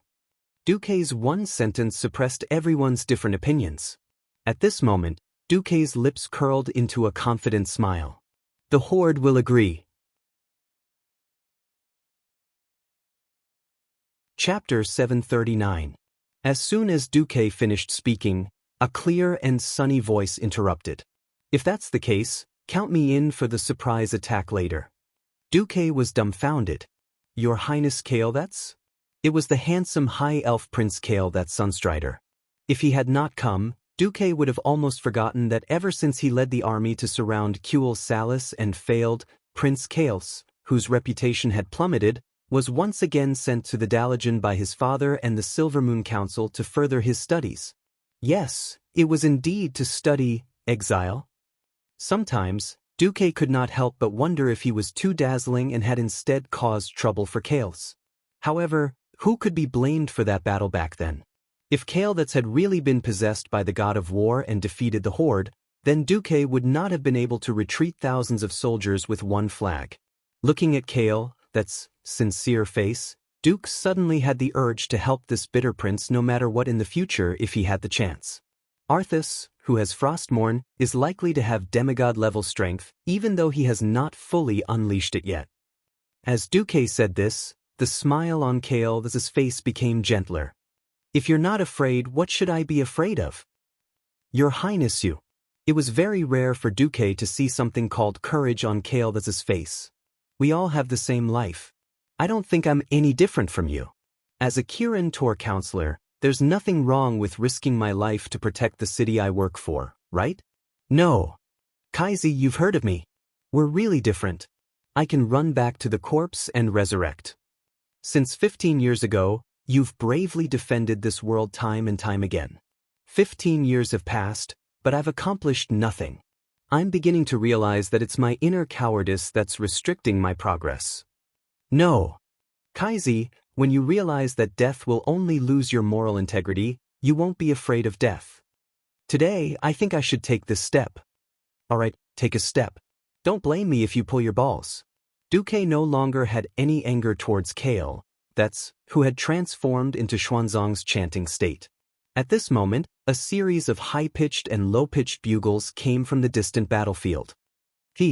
As expected of a tribe. Duque smiled. What did the green dwarf say? Antonidas asked.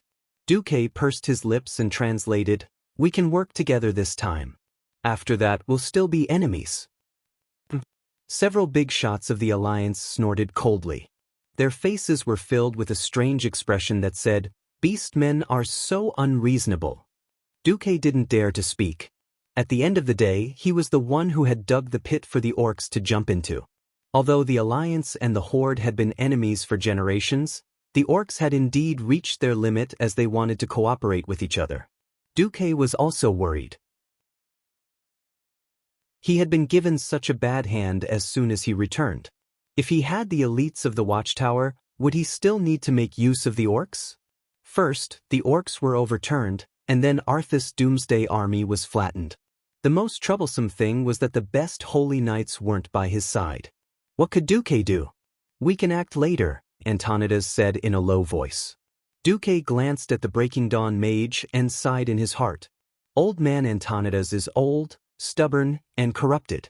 If they acted later, they could weaken the orcs, but in a sense, they would also be watching the orcs and the Doomsday army fight to the death. However, this was too short-sighted. At this point in time before Archimonde, the big shot of the Burning Legion, arrived. Arthas, as the strongest Death Knight, was the biggest threat. To a certain extent, the Alliance would benefit from an internecine outcome. It would be very difficult to trick the Horde into joining them. Duque didn't know if he could stop Archimonde's arrival. If he failed, it would obviously affect the upcoming battle of Mount Hyjal. That would be the first time the Alliance, the Horde, and the Night Elves worked together. So after hearing Antonidas' suggestion, Duque shook his head. No. Compared to the Horde, who has lost the courage to fight us, Arthas is the biggest threat. If we let the Horde go, it's just another battle. The Alliance will have an 80% chance of winning. However, if we let the Doomsday army go, the entire Rotterdam will not see a single living person for 3 months. Duque's description of the future was a little exaggerated. However, the snowballing ability of the Doomsday army to turn people into zombies was undoubtedly very shocking. Antonidas was silent. Woo woo woo, the Alliance's marching horn sounded. This time, there were no reckless cavalry charges. Instead, the heavy infantry with big shields was in front, the spear team was in the third row, the javelin team and the archer team were in the middle, and the cavalry was in the 2 wings. It was a standard Rotterdam army formation. At the back were the Dalajan mages and their guards. The infantry and cavalry trotted all the way in a perfect and oppressive formation, pushing straight towards the back of Arthas's Doomsday army. Don't be afraid. Don't hesitate. The holy light shines on us. Those monsters are no longer our family. They're evil undead. Blow up their heads and chop off their claws. Don't stop until their heads are smashed into smashed watermelons. Even if these monsters bite you, they might turn you into monsters like them. The wounded should retreat immediately and request for the priest's holy light treatment. If there are no priests or paladins around, when you lose all feeling in your limbs, you have to break them immediately before the numbness spreads to your body. Otherwise, you'll become a damned living dead. Bring the holy water with you. It will save your life at the critical moment. The Alliance's lieutenants kept shouting, reminding the soldiers of various things to take note of. Those were originally the experiences that the Silver Dawn and the Scarlet Crusade had gained from decades of extremely tragic and cruel wars in history. They were distributed by Duque in advance. No one knew how Duque got those experiences. However, just like the veterans who had become officers, they believed in Duque unconditionally during the World War II at the Dark Portal. Now, they still firmly believed in him. It was different from the orcs' wild way of killing their enemies. The orcs killed 10,000 of their enemies and lost 3,000 of their own. Then, these 3,000 would turn into zombies to find trouble with their own people. The Alliance's destruction of the Doomsday Army could be said to be quite thorough. Most of the zombies and ghouls that pounced on them were first baptized by the mages, firewall spell, and then by the arrows and javelins before they could reach the front of the formation. When the sparse undead pounced on them, the third and fourth rows of spearmen would often accurately pierce the heads of these undead that were charging straight at them. If there were any that slipped through the net, a sword and shield soldier would first hold them off. Then, several spears would directly stab the zombies into specimens. Finally, the sword and shield soldier would use short swords to chop the zombies into parts. Chapter 740. At first, the orcs were very dissatisfied when they saw how slowly the humans were advancing. Even though the chiefs announced that the humans were temporary allies, the orcs still despised the humans. They felt that the humans were only doing their job. Soon, the orcs began to change their opinion. If the orcs' battle line was an unstable blender, with zombies often breaking through the defense line, then the humans' battle formation was the most terrifying shredder. Tens of thousands of scourge soldiers pounced on the humans' battle formation. It looked like a raging wave crashing onto the shore, but it was useless. The most threatening gargoyles were destroyed by Duque and several other archmages before they could even dive over. The gargoyles were directly smashed into stone pieces in midair and fell to the ground. The second biggest threat was the cave-dweller demons. These demons threw small poisonous spiders as long-range attacks, causing a lot of trouble for the Alliance army. But that was only the extent of trouble. The cave-dweller demons' huge bodies made them easy targets for the human archmages and archers. Usually, 8 to 10 fireballs would hit them, and even the strongest cave-dweller demons would be smashed into pieces. Arthas' army of the undead was disappearing at a speed visible to the naked eye. The entire huge black battle formation was smashed into pieces from the north and south. This is impossible. Through the soul connection, Arthas also sensed the decline of his army. He suddenly turned around and saw the imposing Scarlet Cross army. It was like the rising sun, driving away the darkness. That fiery red light almost dazzled his pale and handsome dead face. Ras Frostwhisper, hold the north side. Sensing the death of the Dark Dean, Ras Frostwhisper already knew that the Alliance army was not to be trifled with. Unfortunately, as the substitute of the Lich King, Arthas' status and will were absolute. Lich King Nizul, who had become a pure soul and was sealed in a block of ice, would certainly not allow Ras Frostwhisper to be a scapegoat for such a small matter. The Bitter Reese could only lead his warlock brothers and the low-level Lich to command a large number of low-level undead to go up against them. The Bendis. Duque pointed at Ras Frostwhisper. Even if Kale, that was a noble prince, since he had entered the Alliance's ranks, he was Duque's subordinate. With a flick of Duque's finger, Kales, who had a few arcane fireballs hovering above his head, immediately flashed out to meet Ras Frostwhisper. As an immortal, he had an instinctive aversion to fire. Becoming a lich meant that he no longer had any fate with fire magic. Compared to Kale, who was like a miniature sun, Ras Frostwhisper represented endless winter. At first glance, Kale /S Flame Elemental Ball and Rice /S Frost Elemental Ball were like two paintings of completely different styles, forcibly piecing them together. Endless fire and frost elements from the elements realm were molded into the form of magic spells and bombarded towards the opponent constantly. For a time, it turned into a magic war. As one of the bosses of Scholomance, Ras Frostwhisper was quite strong. His Frost Arrow Rain was able to put Kale, who lacked actual combat experience, into a fluster. Seeing the way Kale, attacked, Duque only wanted to facepalm. Although they were both radiant moons, how could an unorthodox lich like Ras Frostwhisper compare to a proper elven prince? However, Kale, really did not have much experience in real magic battles, and in the end, it was the elven prince who was suppressed. Can't he use fire just because he's good at it? An arcane bomb will teach him a lesson.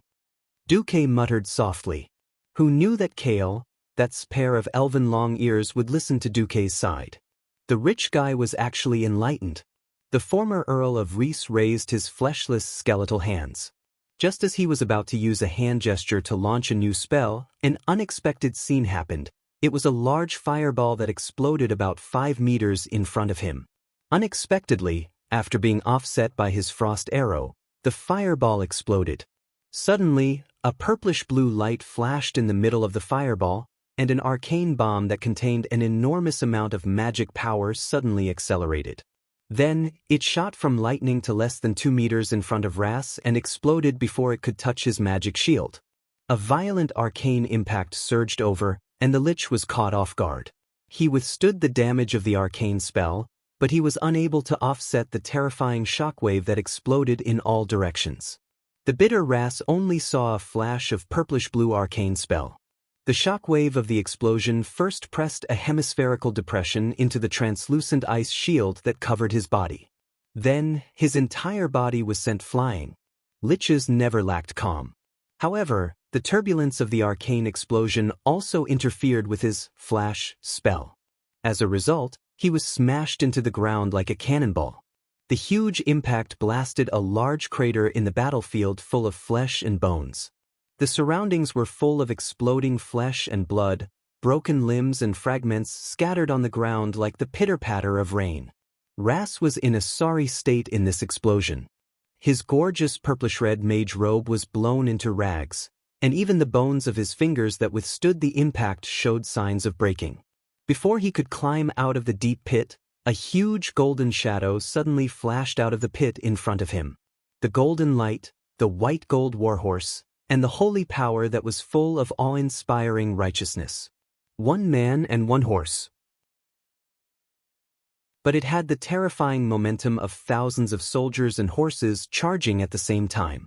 Ras Frostwhisper, who had not yet figured out what happened, first felt his face heat up, and then he immediately felt the holy light contained in the holy light hammer and the destructive power it brought to his body. Ah! The lich had long lost his voice, but the trembling sound that came from his soul still echoed in all directions. His ugly skull, which no longer had any flesh, directly exploded under the full force of General Alfred Abendis' blow into countless tiny bone fragments that splattered in all directions. Lich Ras Frostwhisper. At the same time, 3 people joined the battle between the 4 tribal heroes and Arthas. Mograine Antonidas and Duke Marcus. Orgrim and Arthas said this name at the same time, which to them was a terrible name. Duque smiled and waved his hand. Yo, the weather is really nice today. Thrall looked at the dark sky covered by the canopy of undead and found that he could not understand Duque's thoughts. Duque stood with his hands behind his back, ignoring Arthas, who was looking at him with hatred, and walked up to Orgrim. You and I have no intention of forgetting the pain of the past. But for the future of our race, how about we work together for once? Orgrim was silent for a moment. All right. A small fist and a huge fist collided lightly. Chapter 741. If it was the first great chief, he would have chosen to deal with Duque first, and then see if he could deal with Arthas. In fact, the first batch of orcs who drank the demon's blood were mostly brainless fellows who thought that they should not be afraid, just fight. Time could wear down a person's mind. Orgrim was no longer the hot-blooded leader who thought that he could conquer the world just because he controlled the tribe. In addition, after more than 10 years, he had experienced glory, but he had also experienced hardships. He had been a great chieftain, but he had also been a prisoner. He had seen the splendor of civilization, and he had been a barbarian for almost 10 years. Orgrim had seen everything in the world.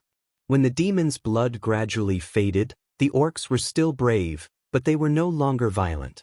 Orgrim knew that in a sense, the orcs were also victims who had been deceived. However, this did not mean that they could erase the terrible history of destruction and slaughter in the world of Azeroth. Just like back then, in order to fight against the Alliance, he did not hesitate to bring Death Knights and Trolls into the tribe. In the face of the greater threat of the Scourge army, he led Sar to temporarily compromise with the Alliance. The only thing that Orgrim was glad about was that the person he reached this temporary agreement with was Duke Marcus, the enemy he hated the most in the past.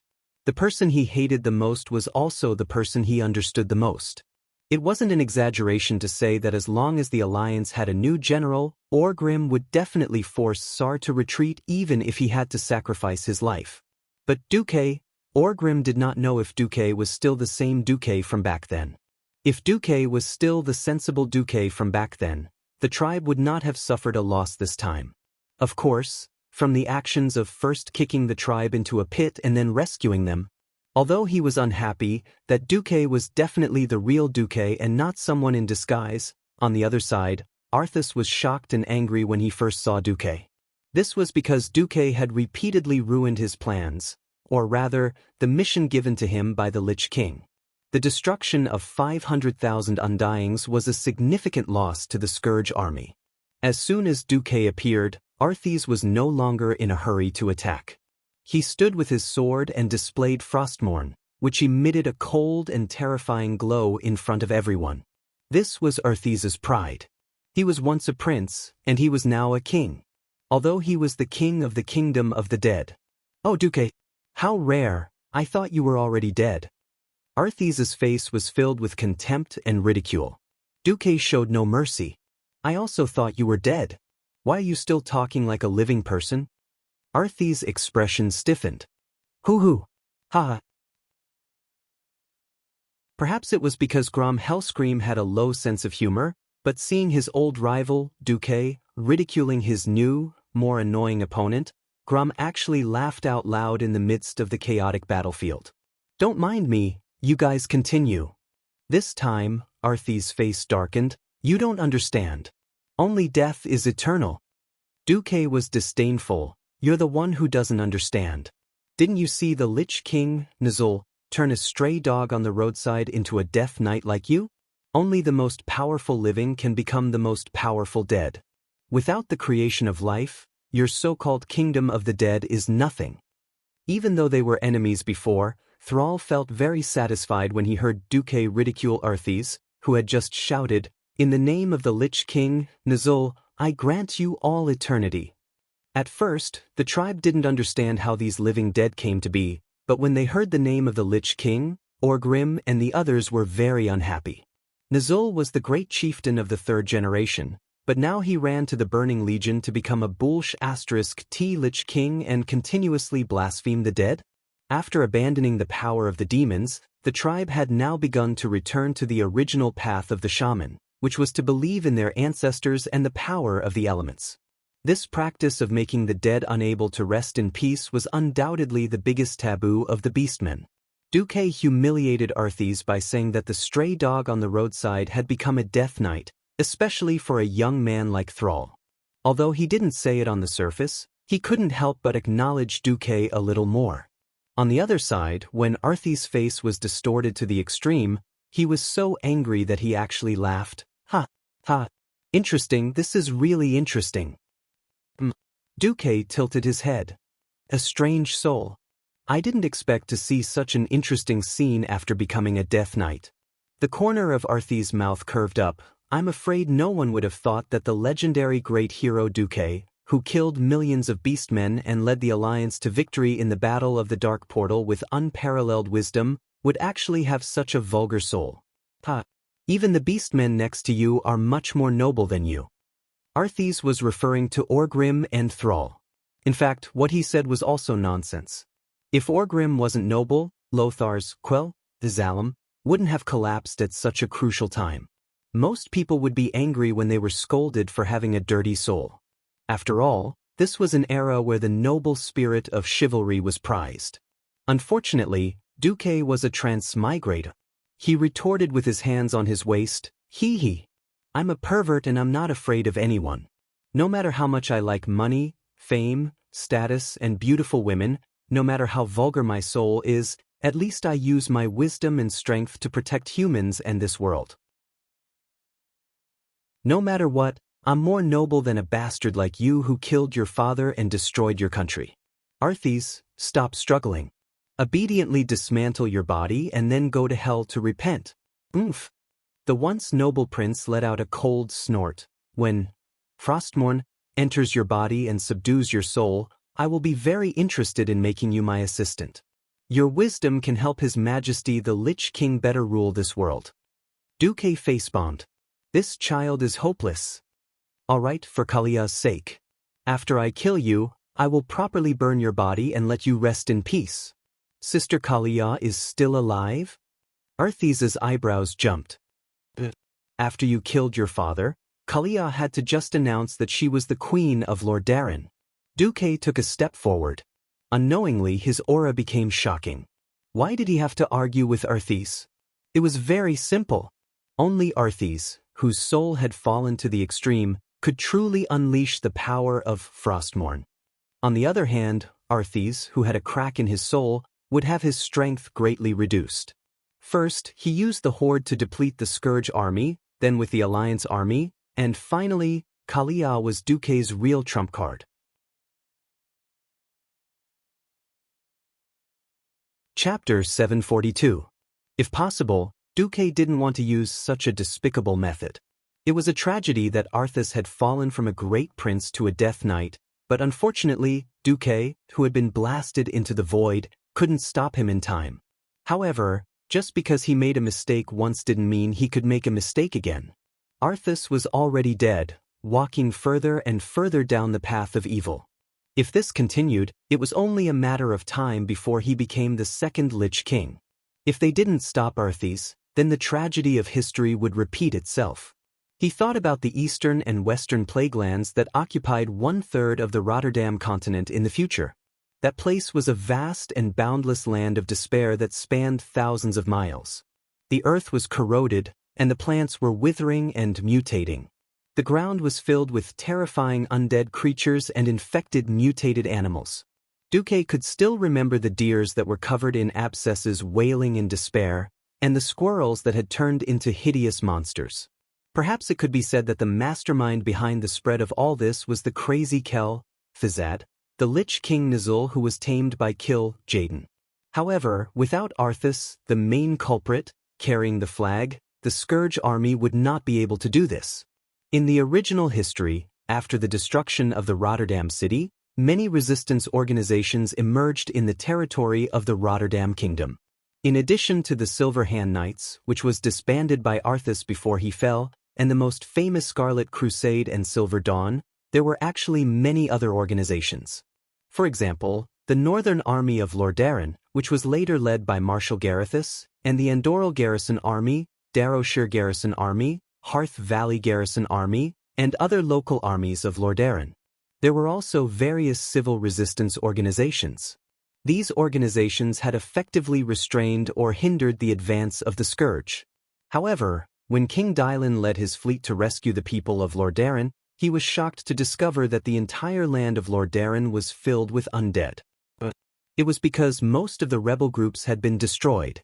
The Scarlet Crusade was being toyed with by the Dreadlord. The rebel armies were destroyed one after another.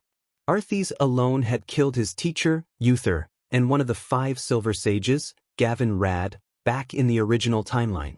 In total, there are the leader of Lordaeron's Scourge Resistance Organization, the Justice Guard, Marcus. Halak, the leader of the Circle of Holy Light, the Lordaeron Calamity Resistance Organization. The leader of the ultimate force of the Lordaeron Cataclysm Resistance Organization, Daglan. That was just within the borders of Lordaeron. Other than Lordaeron, Arthas, who was unstoppable by anyone, led the Calamity Army to sweep across the entire Lordaeron continent. Many important figures died under Frostmourne's sword: Dalajan Kirin Tor Antonidas, Elf Ranger General Sylvanus, Sun King Anastrian. More than 10 million people had died directly or indirectly at Arthes's hands. Now that the apocalyptic drama of the Scourge army had begun, the avalanche effect had begun. The easiest way to prevent the greatest tragedy in the history of Azeroth was to kill Arthas. This was definitely not easy. Duque did not have the strength to destroy a planet in one move or the strength to destroy a universe in 2 moves. All he could do was gamble everything he had as a transmigrator. Feeling sorry for Kalia, Duque still put his cards on the table. Sure enough, for the first time, Arthes's face, which seemed as if she didn't care about anything, showed some emotion. "No. You lied to me. Korea died 13 years ago." In order to escape the shame of her fiancé being Nethario, the Wing of Death, and in order not to be imprisoned in the palace and waste her youth, she begged me to let her fake her death. Duque spoke almost word by word. At the same time, he raised his hand, and a magic mirror appeared in Duque's hand. The interference of the canopy of undead made it impossible to send a magic message. This was not important. With the system elf, Duque could perfectly copy the communication image that Kalia had sent to all parts of Lordaeron before she teleported away. "I am Kalia Menethil. I did not die 13 years ago. I regret to tell you a sad news. My brother, Arthas Menethil, has been persecuted by the Dreadlord and the evil Lich of the Cursed God. He has become a Death Knight and lost his humanity. He killed my father, His Majesty Tyrannus. In the name of the Menethil royal family, I, Kalia Menethil, officially inherit the throne of Lordaeron and become the queen." Kalia's tone had changed slightly, and her youthful appearance had been stripped away. Even though Kalia had changed quite a bit, Arthes was still able to recognize her elder sister immediately due to the connection between their bloodlines. "Sister?" His mouth twitched for a while. Arthas, the most terrifying man of this era, who had gone from the brightest to the darkest, suddenly cried like a child. The undead did not have tears. It was just a hollow, dry howl. In the next moment, just when everyone thought that Duque had taken care of such a terrifying enemy with just his mouth, frost suddenly fell from the sky. Frost in June was never a good thing. Suddenly, an incomparably huge will descended. It was hard to describe this feeling of terror. At that moment, it was as if there were thousands of lives, letting out the most desperate wails before they died at the same time. At that moment, it was as if there were billions of creatures being tortured by demons. Their skin was torn off, their flesh was peeled off, and their organs were dug out. They screamed as their bodies were burned by the flames. Finally, even their souls were thrown into purgatory to suffer for 10,000 years. Whether it was humans, orcs, or elves, every creature could not help but hold their breath. Their chests felt as if they were being crushed by a huge rock, and they could no longer expand their lungs. It was an oppressive feeling of despair.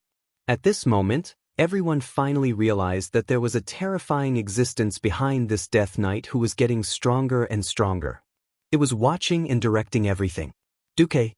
An old and evil voice echoed in everyone's mind, "Duke Marcus."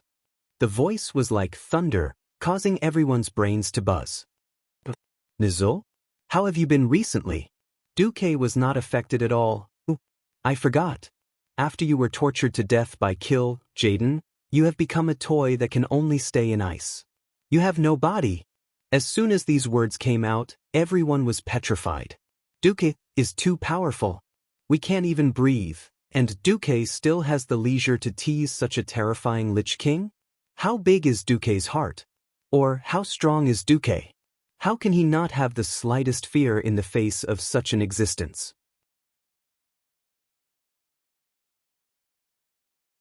Chapter 743. The Beastmen might not understand why their legendary shaman had become a Lich King. In fact, the humans did not understand either. Nizul had been hiding in the frozen continent of Northrend for many years. Then, after a long period of preparation, he revealed the shocking news of Arthes killing his father and massacring an entire city. Everyone did not know, But that did not mean that Duque did not know. Moreover, as the person who had personally overturned Nizul in the magic mirror 10 years ago, Duque definitely had the right to speak more than anyone else in the alliance. Since there were too many things that could not be verified, Duke might as well use what he knew as a transmigrator to present the final version in front of everyone. The leader was angry. Oh no, it was the dirty demon king who was angry. Nizul was ridiculed and flew into a rage. A huge black gas in the air turned into a huge tornado, violently blasting towards Duque. However, Duque did not move, as if he was dumbfounded in place. He even made a gesture to stop Mograine from making a move. The black tornado fell, and then there was no then. Seeing the tornado suddenly disappear, both the leaders of the alliance and the horde were stunned. Instead, Duque chuckled and said, "Ha, ha, Nizul, you are really regressing. Oh, sorry, I forgot that you are already dead. If you can really kill me easily in Northrend, then I will not resist. I will just surrender. As long as I can withstand your mental attack, you cannot do anything to me at all."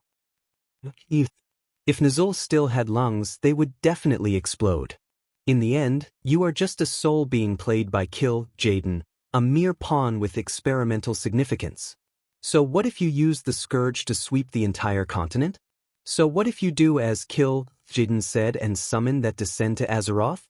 When that time comes, you will also lose your value. I don't need to say what happens to the poor guy abandoned by the Burning Legion, right? Ha! At this moment, Nizul was shocked. He was truly shocked.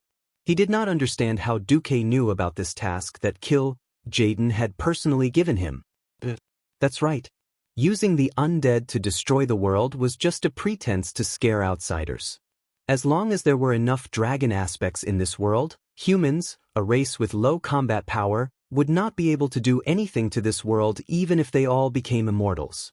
Kill Jaden's real purpose was naturally for Nizul to find a way to open a portal and summon the other commander of the Burning Legion, Archimond, to the world of Azeroth.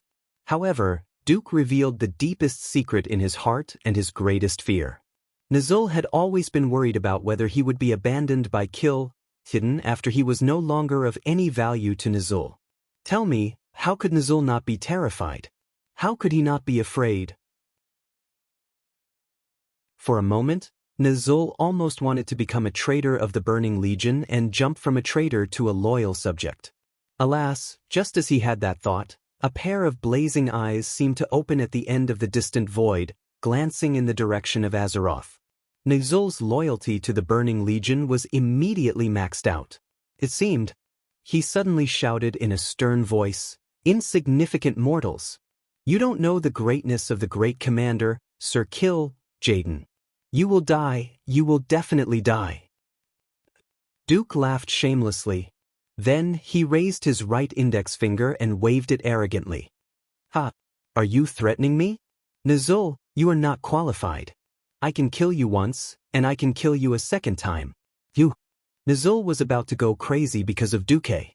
Who knew what would happen next? "Don't say that you can't. I'm not even afraid of your boss's boss, Sargeras. Do you think I'm afraid of Kill Jaden?" Duque sneered. Even if they were not allies, even Sal couldn't help but want to laugh. On the Alliance's side, a large number of people showed admiration for Duque. Should it be said that Duque was indeed a legendary hero? If it were anyone else, it would be impossible to have such confidence. But Duque did. Nizul broke into Karazhan alone, and then he was turned into a dead dog by Duque. Nizul's death was definitely related to Duque. And Sargeras was beaten into the abyss, and Duque was definitely the culprit. What was confidence? This was confidence. Before any evil demon could really step on Duque, it was likely that Duque's undefeated legend would continue. That's right. Duque was arrogant, but Duque had the capital to be arrogant. Arthas, go, kill Duque. I want Duque's soul to be like me, sealed in a small space and suffer eternal torture. Dirty Demon King, you're showing your cowardice. Isn't this admitting that you're really a prisoner? However, Nizul's ultimate move was still very imposing. The dark aura that lingered on the entire battlefield was attracted at the same time. The black aura that was visible to the naked eye was converging, like 100 rivers flowing into the sea, from a thin line to a thick line, from a thick line to a huge pillar of air like a river, and finally compressed into a bright black light, shooting into Arthas' body. Soon, accompanied by a burst of bones, Arthas that no one had ever seen before, and that had never appeared in history, appeared in front of everyone. More than 2.5 meters tall, his muscles explosively expanded. Like the Hulk, Arthas became the focus of everyone's attention. The power of darkness occupied Arthas' body, recondensing into fierce and lifelike metal skeleton decorations. These decorations assembled into a larger armor that wrapped around Arthas' body. Arthas suddenly took a step forward, and even the earth rumbled. At the same time, a large amount of dark aura flowed out from the pores on his thighs, giving people a feeling of shame. "Duque, you're dead. I will kill you first, and then take my sister to the eternal world of the dead." Arthas gritted his teeth. "Of course, as the price for angering me and insulting my master, Nizul. I will turn you into the dirtiest ghoul, and then all the women who love you will become the most abominable banshees." Duque once thought that there was nothing in this world that could anger him. How could the few curses that came and went in Azeroth compare to the profound and unfathomable curses of a nation? However, when the words ghoul and banshee jumped into his ears, Duque still felt an inexplicable anger. "Damn you. I've been around for more than 10 years, and you want to go back to being a ghoul? And you want to kill my woman? *CK. Didn't anyone tell you that the more arrogant the boss, the more miserable it is? Second fool, hand over your invincible warhorse, and I promise not to touch your sister."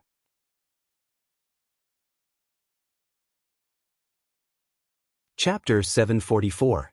Before Duque transmigrated, how important was a rare mount in the eyes of a fanatical player? A living example illustrates all this very well. There was once an unlucky party leader called Light's Guide. Before defeating the final boss, Arthas, he said, "Even if I let you ride on my horses, I won't let you ride on my first, Invincible." Yes, that guy's girlfriend was also in the party at that time. Miraculously, she didn't fall out with him, and in the end, he even had a lover. Congratulations. Congratulations. I went too far. However, a powerful mount was very important in raising one's level of coolness.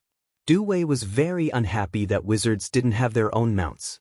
If he really accidentally overturned Arthas in advance, Duque would definitely not mind using the BMW Invincible that grew up with Arthas since childhood and was turned into an undead warhorse by Arthas after its death to play with it. Of course, the others didn't know that Duque would have so many boring and dirty thoughts in the face of a great enemy. That wasn't important. Sometimes, a person's reputation was like a tree's shadow. With all of Duque's miraculous feats in the past, everyone thought that Duque had a card up his sleeve. Grom. Duque spoke in standard orc language. Grom Hellscream bared his fangs. A human, an enemy of the orcs, could speak orc language so fluently. Grom couldn't get used to it no matter what.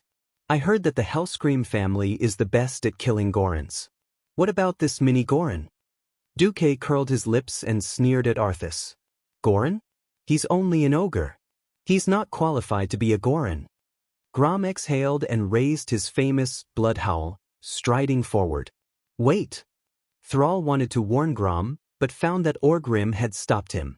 No matter how he thought about it, in this dangerous temporary alliance, the first to attack the enemy would be at a disadvantage. Thrall.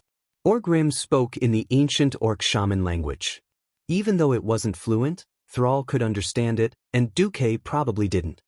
Duque may be a bastard, but he's a capable man. Didn't you notice that Duque was the first to make his move? He just spouted a bunch of nonsense. No, if you look closely, Arthas might seem very strong now, but in reality, he's not even as strong as he was before. Sal's heroic rectangular face froze, and then he understood. That's right.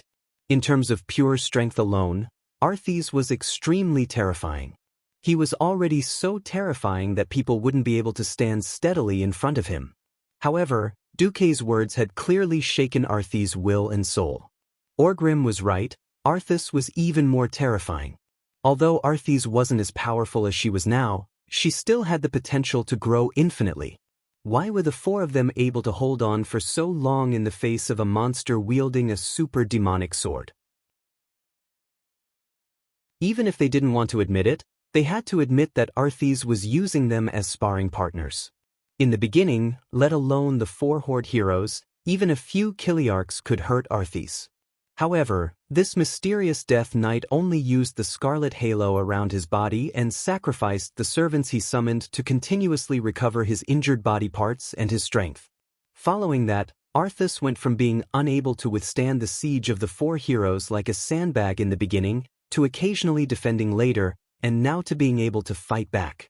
Arthas' combat skills were growing at a speed visible to the naked eye. This was like a sponge absorbing water, absorbing the opponent's combat skills to speed up his own growth. This made Thrall and the others even more frightened. Now, Arthas' strength had increased. Even if it gave people the feeling of looking up to a tall mountain, a mountain was just that big. If there were enough people, there was still hope of flattening the entire mountain. Sal didn't know why he could do this when he mentioned Kalia. In any case, Duke displayed an unconventional method that really opened the young Sal's eyes. The Horde's most valiant warrior, Grom Hellscream, was the first to rush forward. It was a beautiful jump slash as always. The crouch that shook the earth, the jump path that defied common sense, was still shocking no matter how many times one saw it. As the commander of an army, Mograine rarely fought Grom directly. However, every time he did, Mograine would guard against Grom trying to decapitate him. After all, Mograine had personally seen the crazy Grom cut down a dwarf steam tank with one jump slash. The power of this attack was definitely not small. Arthas raised his sword to block it. He did manage to block it, but the huge force from Bloodhowl was something even his strengthened muscles couldn't withstand. Arthas' massive body could clearly be seen sinking into the ground, and the soil beneath her feet immediately sank in. It couldn't be considered a success. Grom immediately used the rebound force to engage in a fierce battle with Arthas. Go, Mograine, the Bendis. There's no need to worry about the orcs. As long as we don't do anything sneaky, the orcs definitely won't attack us first. I even strongly recommend that you use Holy Flash on the orc heroes and give them blessings. Mograine and Abendis gritted their teeth and charged forward. Just as the two of them were charging, he raised his hand. When a light flashed across Grom's body, the Warsong chief was a little frightened for a moment. Duke's orc language floated over. Don't be afraid. This power is similar to your shaman's blessings. Power blessing, king's blessing, power amplification from the holy light was definitely a good thing for a violent warrior like Grom. A horizontal slash that was even faster than before caused Arthas to stumble. With a cold snort, Arthas swung her sword in reverse, creating a gust of cold wind. This was the Death Knight's icy touch.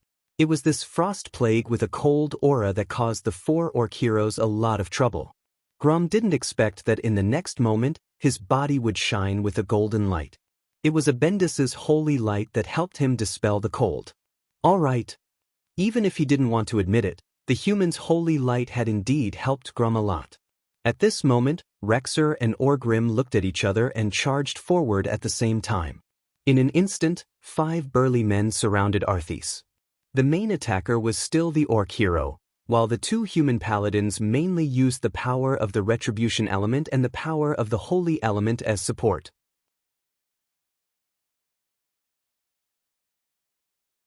Chapter 745. It just so happened that Arthas' body had become huge. Otherwise, the attacks of the 3 orc heroes were so wide and wild that there would be no way for 2 more people to get in between him. For the first time, Arthas felt a faint sense of irritation. The main attackers were the 3 giant orcs. With the help of 2 powerful paladins, his damage methods were obviously restrained. Every time he used all his strength to repel an orc hero, the paladin next to him would immediately rush forward to replace him. Compared to the orc warriors, the human paladins had stronger defense and were more difficult to deal with. At this moment, Duke's third order came. Burn the nearby corpses. The prince did as he was told without even frowning. In fact, Duque had originally guessed that Kale, might not want to do it. After all, it was indeed a bit torturous to ask the dignified High Elven prince to act as an incinerator to clean up the corpses. Who knew that the prince would do as he was told? Kale's extremely gorgeous phoenix flame was fully activated. Almost every time he raised his hand, spots of red light would splash out like water. Duque's pupils suddenly shrank. He did not expect that the legendary fire feather, the ultimate skill of Kale, Private Phoenix, AO, could be seen here. At first glance, each flame feather was only the flame of a lighter, but when the flame feather quickly shot towards the corpses on the ground, each corpse was instantly set on fire. Some corpses that had already begun to turn into immortals suddenly jumped up, roaring and struggling frantically. In a very short period of time, the shortest was less than 3 seconds, the entire corpse seemed to have been sent into an incinerator. Under the flames that were thousands of degrees high, it was easily charred and carbonized. Skin, muscles, and bones were all deformed due to the high temperature. The entire process took no more than 10 seconds. Even the large orc corpse, which weighed hundreds of kilograms, quickly turned into ashes and disappeared in the turbid wind that passed through the battlefield. If Arthas had only felt annoyed earlier, he now truly felt a sense of crisis. Death Knights represented the pinnacle of evil force. Death Knights had quite a few melee skills. Apart from corpses, they were best at playing with plagues and dark powers. The corpses around him were cleared in an instant. For Arthas, not only did this mean that his corpse resurrection, corpse explosion, undead army, and other skills that required corpses could not be used. The key was that without the undead servants, there was no skill like Death Contract that could sacrifice a servant to recover his physical damage. This was equivalent to forcibly interrupting his perfect cycle of recovery. Of course, he could use Blood Aura to forcibly extract power from his opponent to heal his injuries. However, a Death Knight could use more than one type of spiritual energy.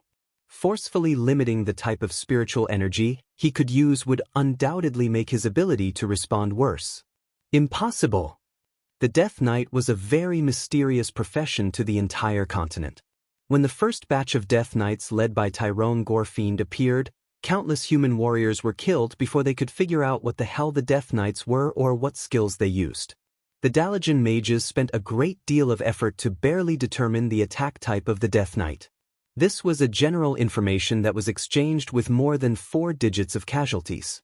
When the Dark Portal opened for the second time, there were traces of Death Knights. However, after that, the Death Knights disappeared from the entire Eastern Kingdom once again. The research and information on the Death Knights once again came to a standstill.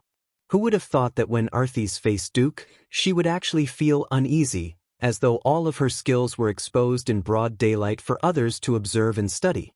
Don't underestimate me. Arthas ruthlessly used Blood Strike. Frostmourne turned into a dark red stream of light and slashed at Orgrim. The power was so great that it was beyond Orgrim's expectations. This was at least the terrifying power of 2 adult Gollans. Orgrim could not withstand it at all, and his huge body was directly sent flying. The rune greatsword's momentum did not decrease at all, and it continued to slash at Rexxar. Rexxar did not have a powerful weapon that could withstand the magic device, Frostmourne. As a last resort, he could only whistle and let his porcupine battle pet, Hover, take the hit. In his heart, he was already mentally prepared to sacrifice Hover. However, it was not that simple. The porcupine was instantly cut in half, and under Arthas' violent power, the momentum of the sword did not decrease. Instead, it increased, and it slashed at Rexxar at an even faster speed. Not good. At this moment, even Sar, who was holding the line at the back, felt his hair stand on end. Seeing that Rexxar was about to die, who would have thought that at the critical moment, Mograine would dash forward and use his greatsword to block Arthas' attack. Clang! Mograine's epic greatsword shattered. If not for the paladin's divine shield saving his life, perhaps the first sacrifice would have been made. Rexxar spoke the broken common language that he had learned from the prison guards in the past, and with great difficulty he said, "Thank you." This was not the end. Arthes used his back to take a heavy slash from Grom, and suddenly raised his palm.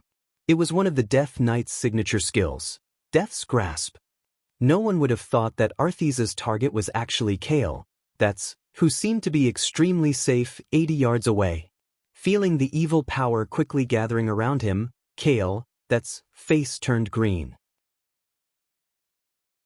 He could clearly feel that the evil power was gathering into a huge claw. If he did not do anything, he would very likely be forcefully pulled in front of Arthes in the next second. It would be terrible for a mage to be closed in by a close combat professional. At first, he wanted to use Flash, but it did not work. He switched to Ice Barrier to save his life, but it still failed. Arthas' unparalleled evil power had completely expelled the ice, fire, and arcane elements from Kale, body in an instant. This was undoubtedly the suppression of a higher level of mysterious power against a lower level of power. The Elven Prince, who had no idea what Arthes had up his sleeves, was so shocked that the back of his mage robe was soaked in cold sweat. At this moment, Duque made his move.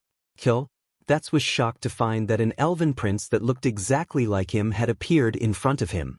In the blink of an eye, the replica Elven Prince was grabbed by the huge black hand, leaving behind the real one, who was so scared that he almost peed his pants in a daze. Arthes did not understand what had happened. The Elven Prince that he had captured exploded. Bang! There was a loud explosion. Fool's head and face were covered in dust from the explosion. At this moment, everyone could see that what he had pulled over was a mage's living bomb. Duque patted the prince's shoulder, who was still in shock, and said seriously, "Explosions are art."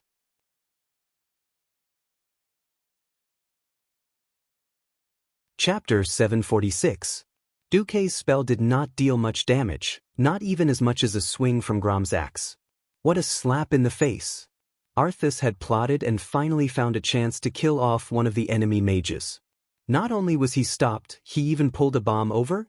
Even though he no longer cared about his appearance after becoming a Death Knight, he still lost face when his face was charred black. Arthas felt wronged. He immediately roared. It seemed like he only roared because his throat was itchy. Only Duque, with the special vision of the system elf, could see the faint green light.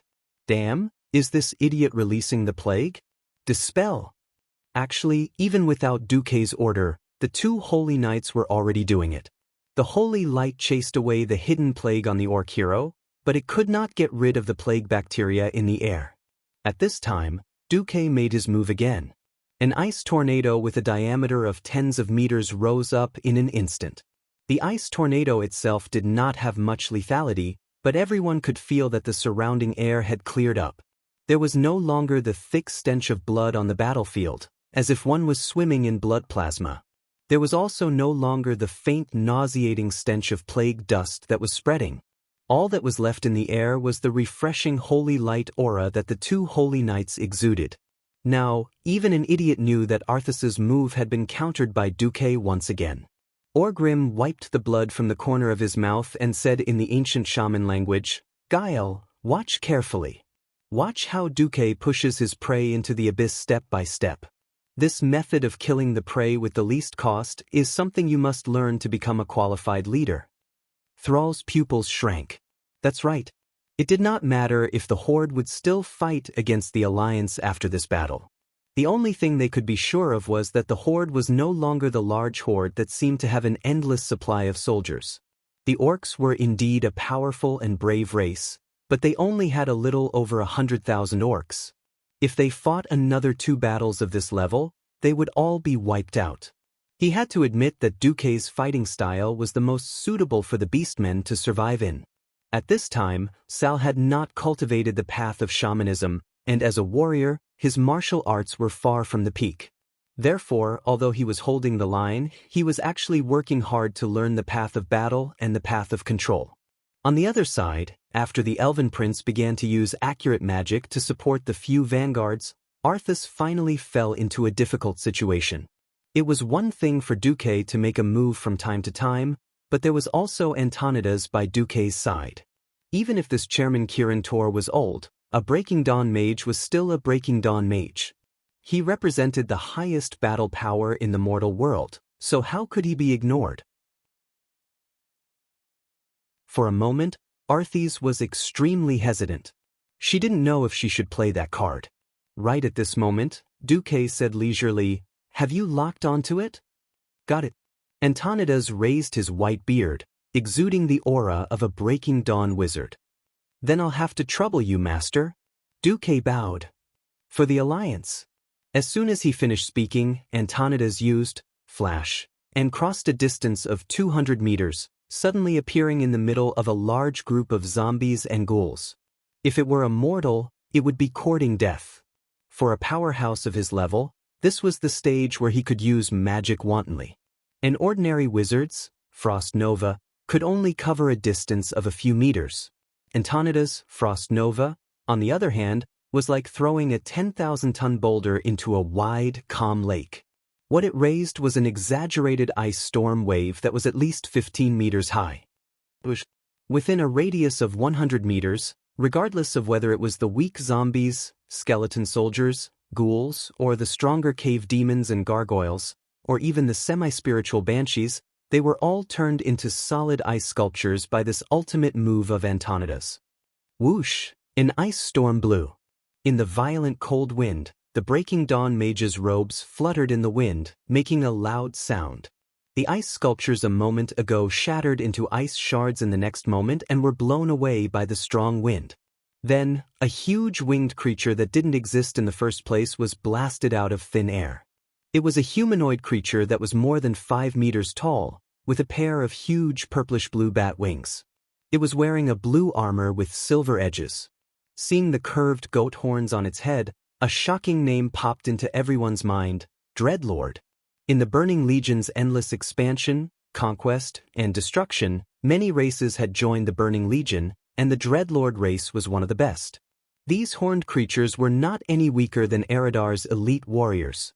After tens of thousands of years, they had completely integrated into the Burning Legion and played the role of high-ranking commanders in the entire Legion. This Dreadlord seemed to be surprised that he was blasted out. Then, with a sinister smile, he placed his left hand on his chest and gave Antonidas a noble greeting. "Greetings, human powerhouse. I am the Dreadlord Kesronitor. May I have the honor of hearing your name?" He was so polite that people could not help but associate this ugly Dreadlord with those nobles' butlers. Antonidas coldly snorted, "You will know my name before you die." After saying that, he waved his wand and a shocking wave of ice instantly swept towards the Dreadlord. In the next second, one human and one demon, the two of them began a chase. In the blink of an eye, no one knew where the two of them had gone. At this moment, Duque finally strode into the battlefield as if he was strolling in his own backyard. "So, Arthis, I'll give you one last chance. If you can still beg for reinforcements from your Lich King master, then hurry up. Otherwise, when I start, you won't have a chance anymore." That was absolute confidence. And absolute arrogance. Beside them, hundreds of thousands of soldiers were fighting fiercely. Every moment, every minute, every second, there were lives being lost, and then they were being devoured by the power of the canopy of undead. A moment ago, they were brothers. A moment later, they were enemies. It was clearly such a chaotic and disorderly battle situation. But when it came to Duque, it felt as if nothing in the world could escape Duque's calculations, and everything would fall into his hands. Sal tightly gripped the steel axe in his right hand, his left hand clenched into a fist. His surroundings were covered in frost, and in this cold atmosphere, Sal found himself sweating. It turned out that this was the Duke Marcus who single-handedly reversed the war by destroying 1 million beastmen and destroying 1 million beastmen.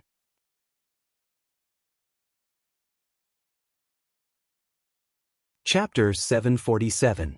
Snowballing was a great skill to learn. Just like how the world's tycoons played with money before Duque traveled to this world, some things would develop on their own even if they didn't want to. Of course, Duque could choose not to fight Arthis here and go back to recruit soldiers. A month later, it wouldn't be a problem for him to summon an army of 300,000. But by then, Arthas might have already built up enough power to drag tens of millions of zombies all over the Lordaeron continent. Quantitative change could easily lead to qualitative change. When Arthas had more immortals, a lot of black technology that should have appeared in history would naturally be born. For example, the super monsters that were as tall as 3 people and made from dozens of corpses, the Abomination. The Abomination had thick legs and round arms.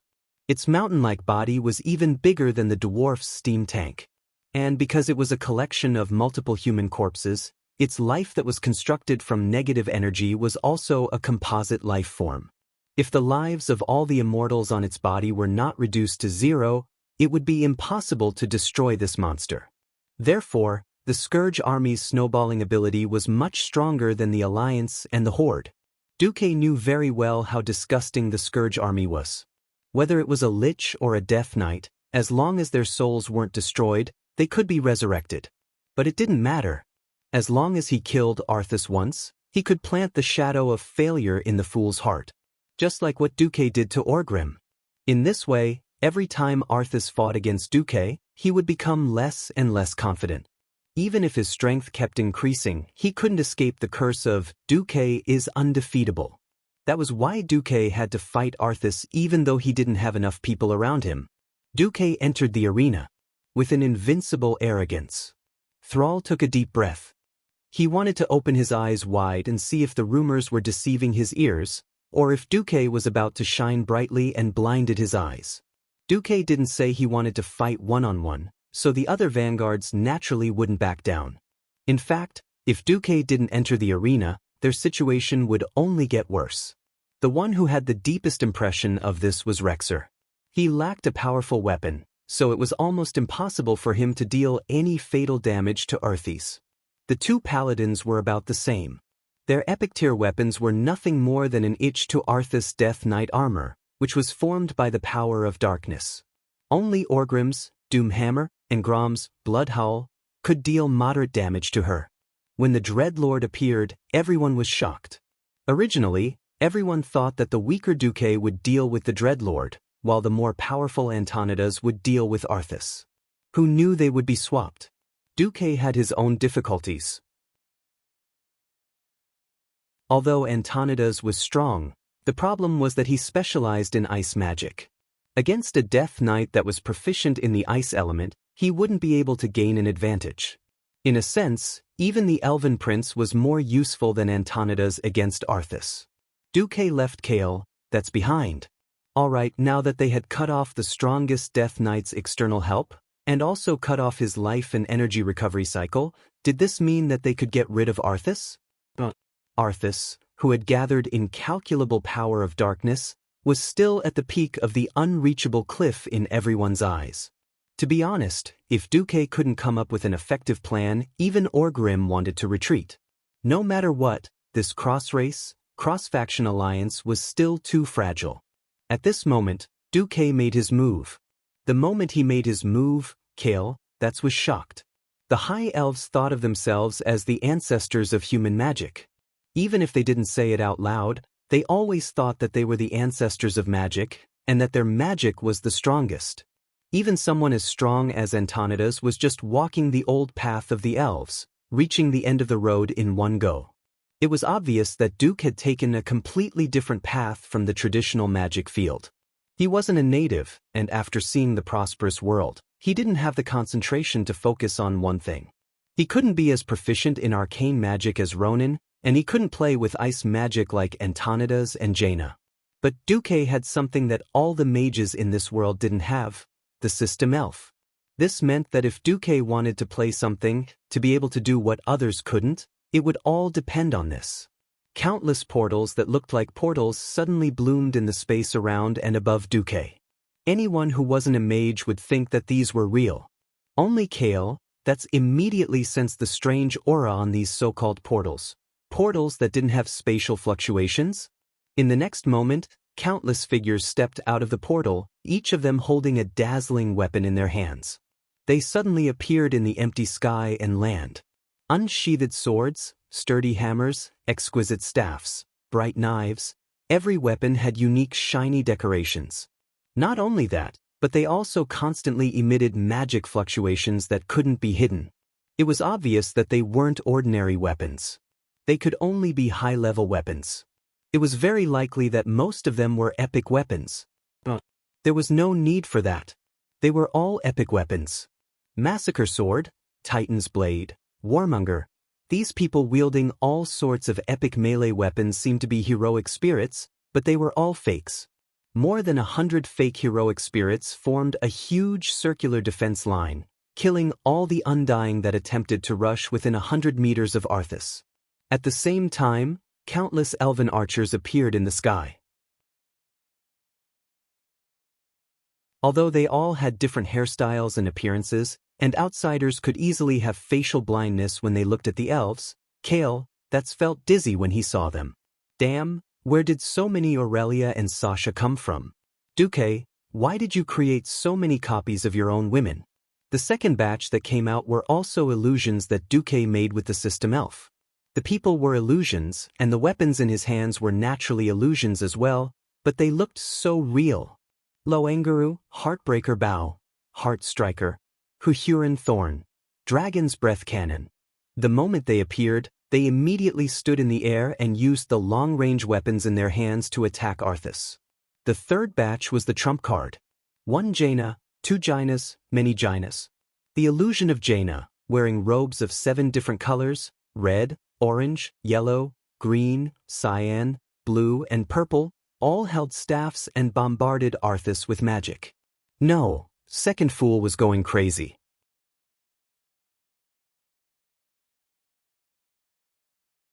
Chapter 748.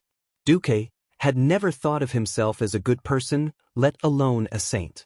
There was no way he could reconcile with Arthas, who was already a dead man. Since he had already offended her to death, then might as well step on her a few more times? If this was the original history, Duque might have been worried about creating a bunch of Jainas and accidentally hurting the passerby Kale, that's Heart. After all, the historical Kai Z seemed to have had a bit of an affair with Jaina in the Dalajan. Now there was no such worry. Jaina was sold by her father to Karazhan when she was still a minor. She was a good girl with Duque until Karazhan was sent flying into the void. Jaina spent most of this year in Stormwind City, rebuilding the Stormwind City Royal Magic Academy under the name of Duque's fiancé. She had no chance to interact with Kai Z at all. According to Elugia, there was one time when Arthas did not give up and wanted to come to Stormwind City for a state visit. Jaina directly announced that she would return to Duque's territory in the East Elven Forest to train during that period of time. Whether it was to avoid suspicion or to really not care about Arthas, either way, she wanted Second Fool to give up. The once spoiled childhood sweetheart originally had the chance to be a KFC in heaven and a pig on earth, but just like that, Boss Del-Lin broke them up. Coupled with the identity of Duke Marcus's fiancé, no one could say anything wrong. Second Fool was tragic just like that. It was said that before he fell, he had been a single dog. Second Fool did not have sex with so many maids in the palace and insisted on being a single dog. Duque would not take the blame for this. Anyway, when Duque's illusory Rainbow Jaina team appeared, the Beastmen were dumbfounded. Then, on the Alliance's side, the 3 generals showed subtle expressions. Kale, that's pretended not to see. Mograine and Abendis rolled their eyes. Then they looked at each other. They were actually worried. Even a blind man could feel that their queen's unexposed but incomparably clear feelings for Duque. The problem was, Jaina Proudmoore was Duque's fiancée. To put it bluntly, now that Duque had used his rumored fiancé and his 2 legitimate lovers as illusions to fool around with, the 2 bosses of the Scarlet Cross could do nothing about it. Naturally, Arthas was the one with the greatest reaction. If Duque had brought out a more mature version of Jaina, it might not have provoked Arthas so much. However, Duque had not seen Jaina for 10 years. Both he and the system elf could only simulate the lowly from back then. Well, actually, he could simulate up to 16 years old, but who was Duque? My honest and reliable husband, slapping faces and trampling on people, ruffian do if I want to provoke you, of course I'll use whatever works. So, What Dumbass saw was the pure and beautiful Jaina Proudmoore that had been buried deep in his heart for many years, the girl he dreamed of every night. Fireball, flame explosion, frost arrow. The sound of a slightly childish girl's voice was nothing special, but when it entered Arthas' ears, it became a demonic sound that tore his soul apart. It was not hypnosis, but it was better than hypnosis. It was even more shocking than Mind Blast. Because it had nothing to do with magic and was purely psychological warfare, Arthas found it difficult to resist. As the saying goes, Taoists have their hearts, saints have their holy will, and demons have their demonic thoughts. The purest fanatical faith had the most powerful holy light. On the contrary, only the ultimate depravity could cultivate the most perfect Lich King carrier. For Nazul, Arthas, who had fallen from a noble and pure paladin to a death knight, was his most ideal reincarnation tool. Whether it was him or Kel, Fizet, they were constantly tempting Arthas' soul to fall in the darkest direction. Originally, they were very successful. As long as Arthas became the strongest death knight who did not recognize anyone and only knew how to kill, Nazul could carry out his ultimate plot. Now, Arthas' state of mind had undoubtedly been completely broken by Duque. The Lich King used death, plague, and frost as his signature, and the most taboo was human nature. At this moment, Arthas' heart was filled with hatred and anger. If Arthas' goal was to become a high-grade demon in the Burning Legion, this was not bad. To develop into a Lich King, it was a bit of a fork. This reflected on Arthas' body at this moment. The dark power that he could contain did not increase, but instead decreased, and there were signs of his power going berserk. Arthas' arms suddenly swelled, and with a violent sweep, he swept away Orgrim who was in front of him. He suddenly stepped on the gravel and rushed forward 3 steps, each step actually covering 5 meters. In the eyes of others, this was already at the level of a triple jump. Die for me! Another thunderous roar, and Tat's grasp directly pulled Duque over. Ah! Someone screamed. Someone frowned. Someone was watching the show. Duque could even create illusions of others. How could he be caught so easily? Sigh. What a bad memory. Duque, who was 30 meters away, mocked in disdain. As expected, another living bomb. Boom! With an earth-shattering explosion, Arthas' entire body was blown away. This time, it was not a low-level one like the last time. This was a flame blast that Duque had held back for a long time, stacked with a total of 108 radiant moon wizards. The terrifying power of the fire element was compressed into the size of a fist, and he stuffed it into the flaming figure of the living bomb. After being pulled over by the dark power, all the compressed fire element was instantly released, and it suddenly burst forth with terrifying destructive power that was comparable to a bombardment from a heavy cannon. Orgrim and the other beastmen were dumbfounded. Thinking back to the battle at the Scorching Canyon 13 years ago, the cannon shells that were more than a meter in diameter could not even compare to this.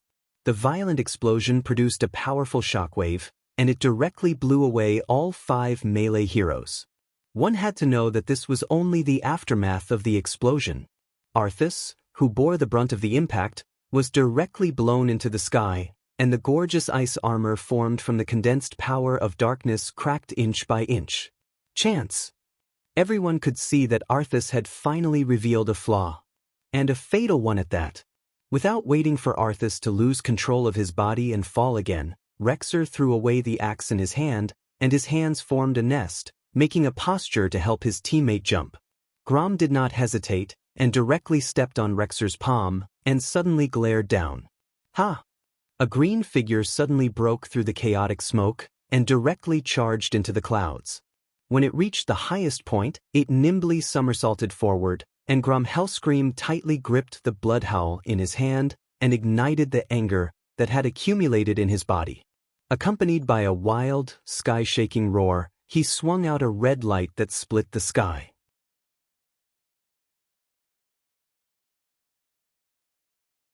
Chapter 749. Among the many professions, the warrior's fury was the most unique type of energy. From a certain point of view, fury was like accumulating a mysterious version of adrenaline. The more fury one had, the more their attack speed, strength, and agility would be increased. The most direct manifestation of this was the ability to use all sorts of unimaginable skills that surpassed the limits of the human body. For example, with a leap slash, one could jump more than 10 meters in a single leap. For example, one could step on the air and charge towards an enemy that was floating more than 20 meters away. Of course, it was only for an instant. In the end, a warrior who could not fly would still fall to the ground. When all the fury was released in an instant, the warrior's destructive power would reach an unimaginable peak. If a normal warrior's fury limit was 100, then Grom Hellscream, who had stepped into the realm of heroes, would have a fury limit of 10,000. In terms of quality, it was also far better than a normal warrior. Before Duque entered the battlefield, Arthas had always seen Grom as the biggest threat. Even though Orgrim's attack power wasn't low, Orgrim's offense and defense were more balanced. He didn't have Grom's terrifying destructive power. Now that Grom Hellscream was coming at him with all his might, Arthas hurriedly summoned what little dark energy he had and tried to place Frostmourne between him and Grom. At that moment, the Rainbow Jaina abruptly abandoned the staff in her hand. Holding a court staff with complicated and gorgeous decorations, she pounced on Arthas, who was in mid-air and had nowhere to go. Then she swung the staff at Arthas. Bystanders might not be able to comprehend how a seemingly weak strike from a stick could stop Arthas's movements. Only the most knowledgeable High Elf Prince, Kale, knew what was going on. The staff represented the dignity of the royal family. When a member of the royal family made a huge mistake, they couldn't use a normal staff to punish them. They could only use a specialized staff. This represented the dignity of the royal family, and also represented Arthas's childhood trauma, because he had been severely beaten with a staff when he was young. Duque's lips curled into a cold smile. To a transmigrator, this was like the killing staff of ancient times. Any troublemaker would first have to be beaten 100 times to extinguish their arrogance. And using Jaina's image as a baton, it was a beautiful picture. One by one, the cute lowless Jainas smashed them with their clubs with murderous looks. As expected, Arthas was implicated. Even though the attack wasn't that powerful, he still stopped. It wasn't until Grom's full-powered axe strike arrived in front of him that he reacted and continued to raise Frostmourne. The cold white light was mixed with the black light. It was not dazzling, but it had a kind of evil and demonic aura. As if to show the domineering power of death, the disgusting dark magic power kept rolling in the air. Grom's full-powered slash was still slower than Duque had expected. Duque could not help but frown. It couldn't be helped. This was the natural limitation of the axe. As a heavy weapon, the axe was naturally the most powerful. Unfortunately, its speed naturally couldn't match up to an arrow, nor could it be as agile as a one-handed sword. It didn't matter. Duque still had something up his sleeves. With a snap of his fingers, Mograine, who was already prepared, threw a hammer of wrath at Arthas according to the agreement. The small golden hammer suddenly exploded on Arthas' right wrist where she was holding Frostmourne. This wasn't an attack, but a pure blinding attack. The illusory hammer that was filled with holy light was the biggest distraction for the undead. Ugh! Arthas grunted, and her hand's movements were still a step slower. Ah! Accompanied by Grandpa Roar's earth-shattering roar, Blood Howl, the legendary axe that killed the Lord of the Abyss Manoroth in one hit in the previous world, displayed its unparalleled destructive power for the first time in front of the world. It was a piercing howl, an incomparably violent bloodlust, an aura that could split the heavens and earth.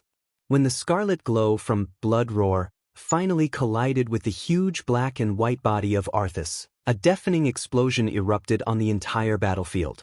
The Death Knight's inner armor, which could have been blasted by 10 siege alls for an entire day and night without a single crack, finally shattered under such a shocking attack. Ah!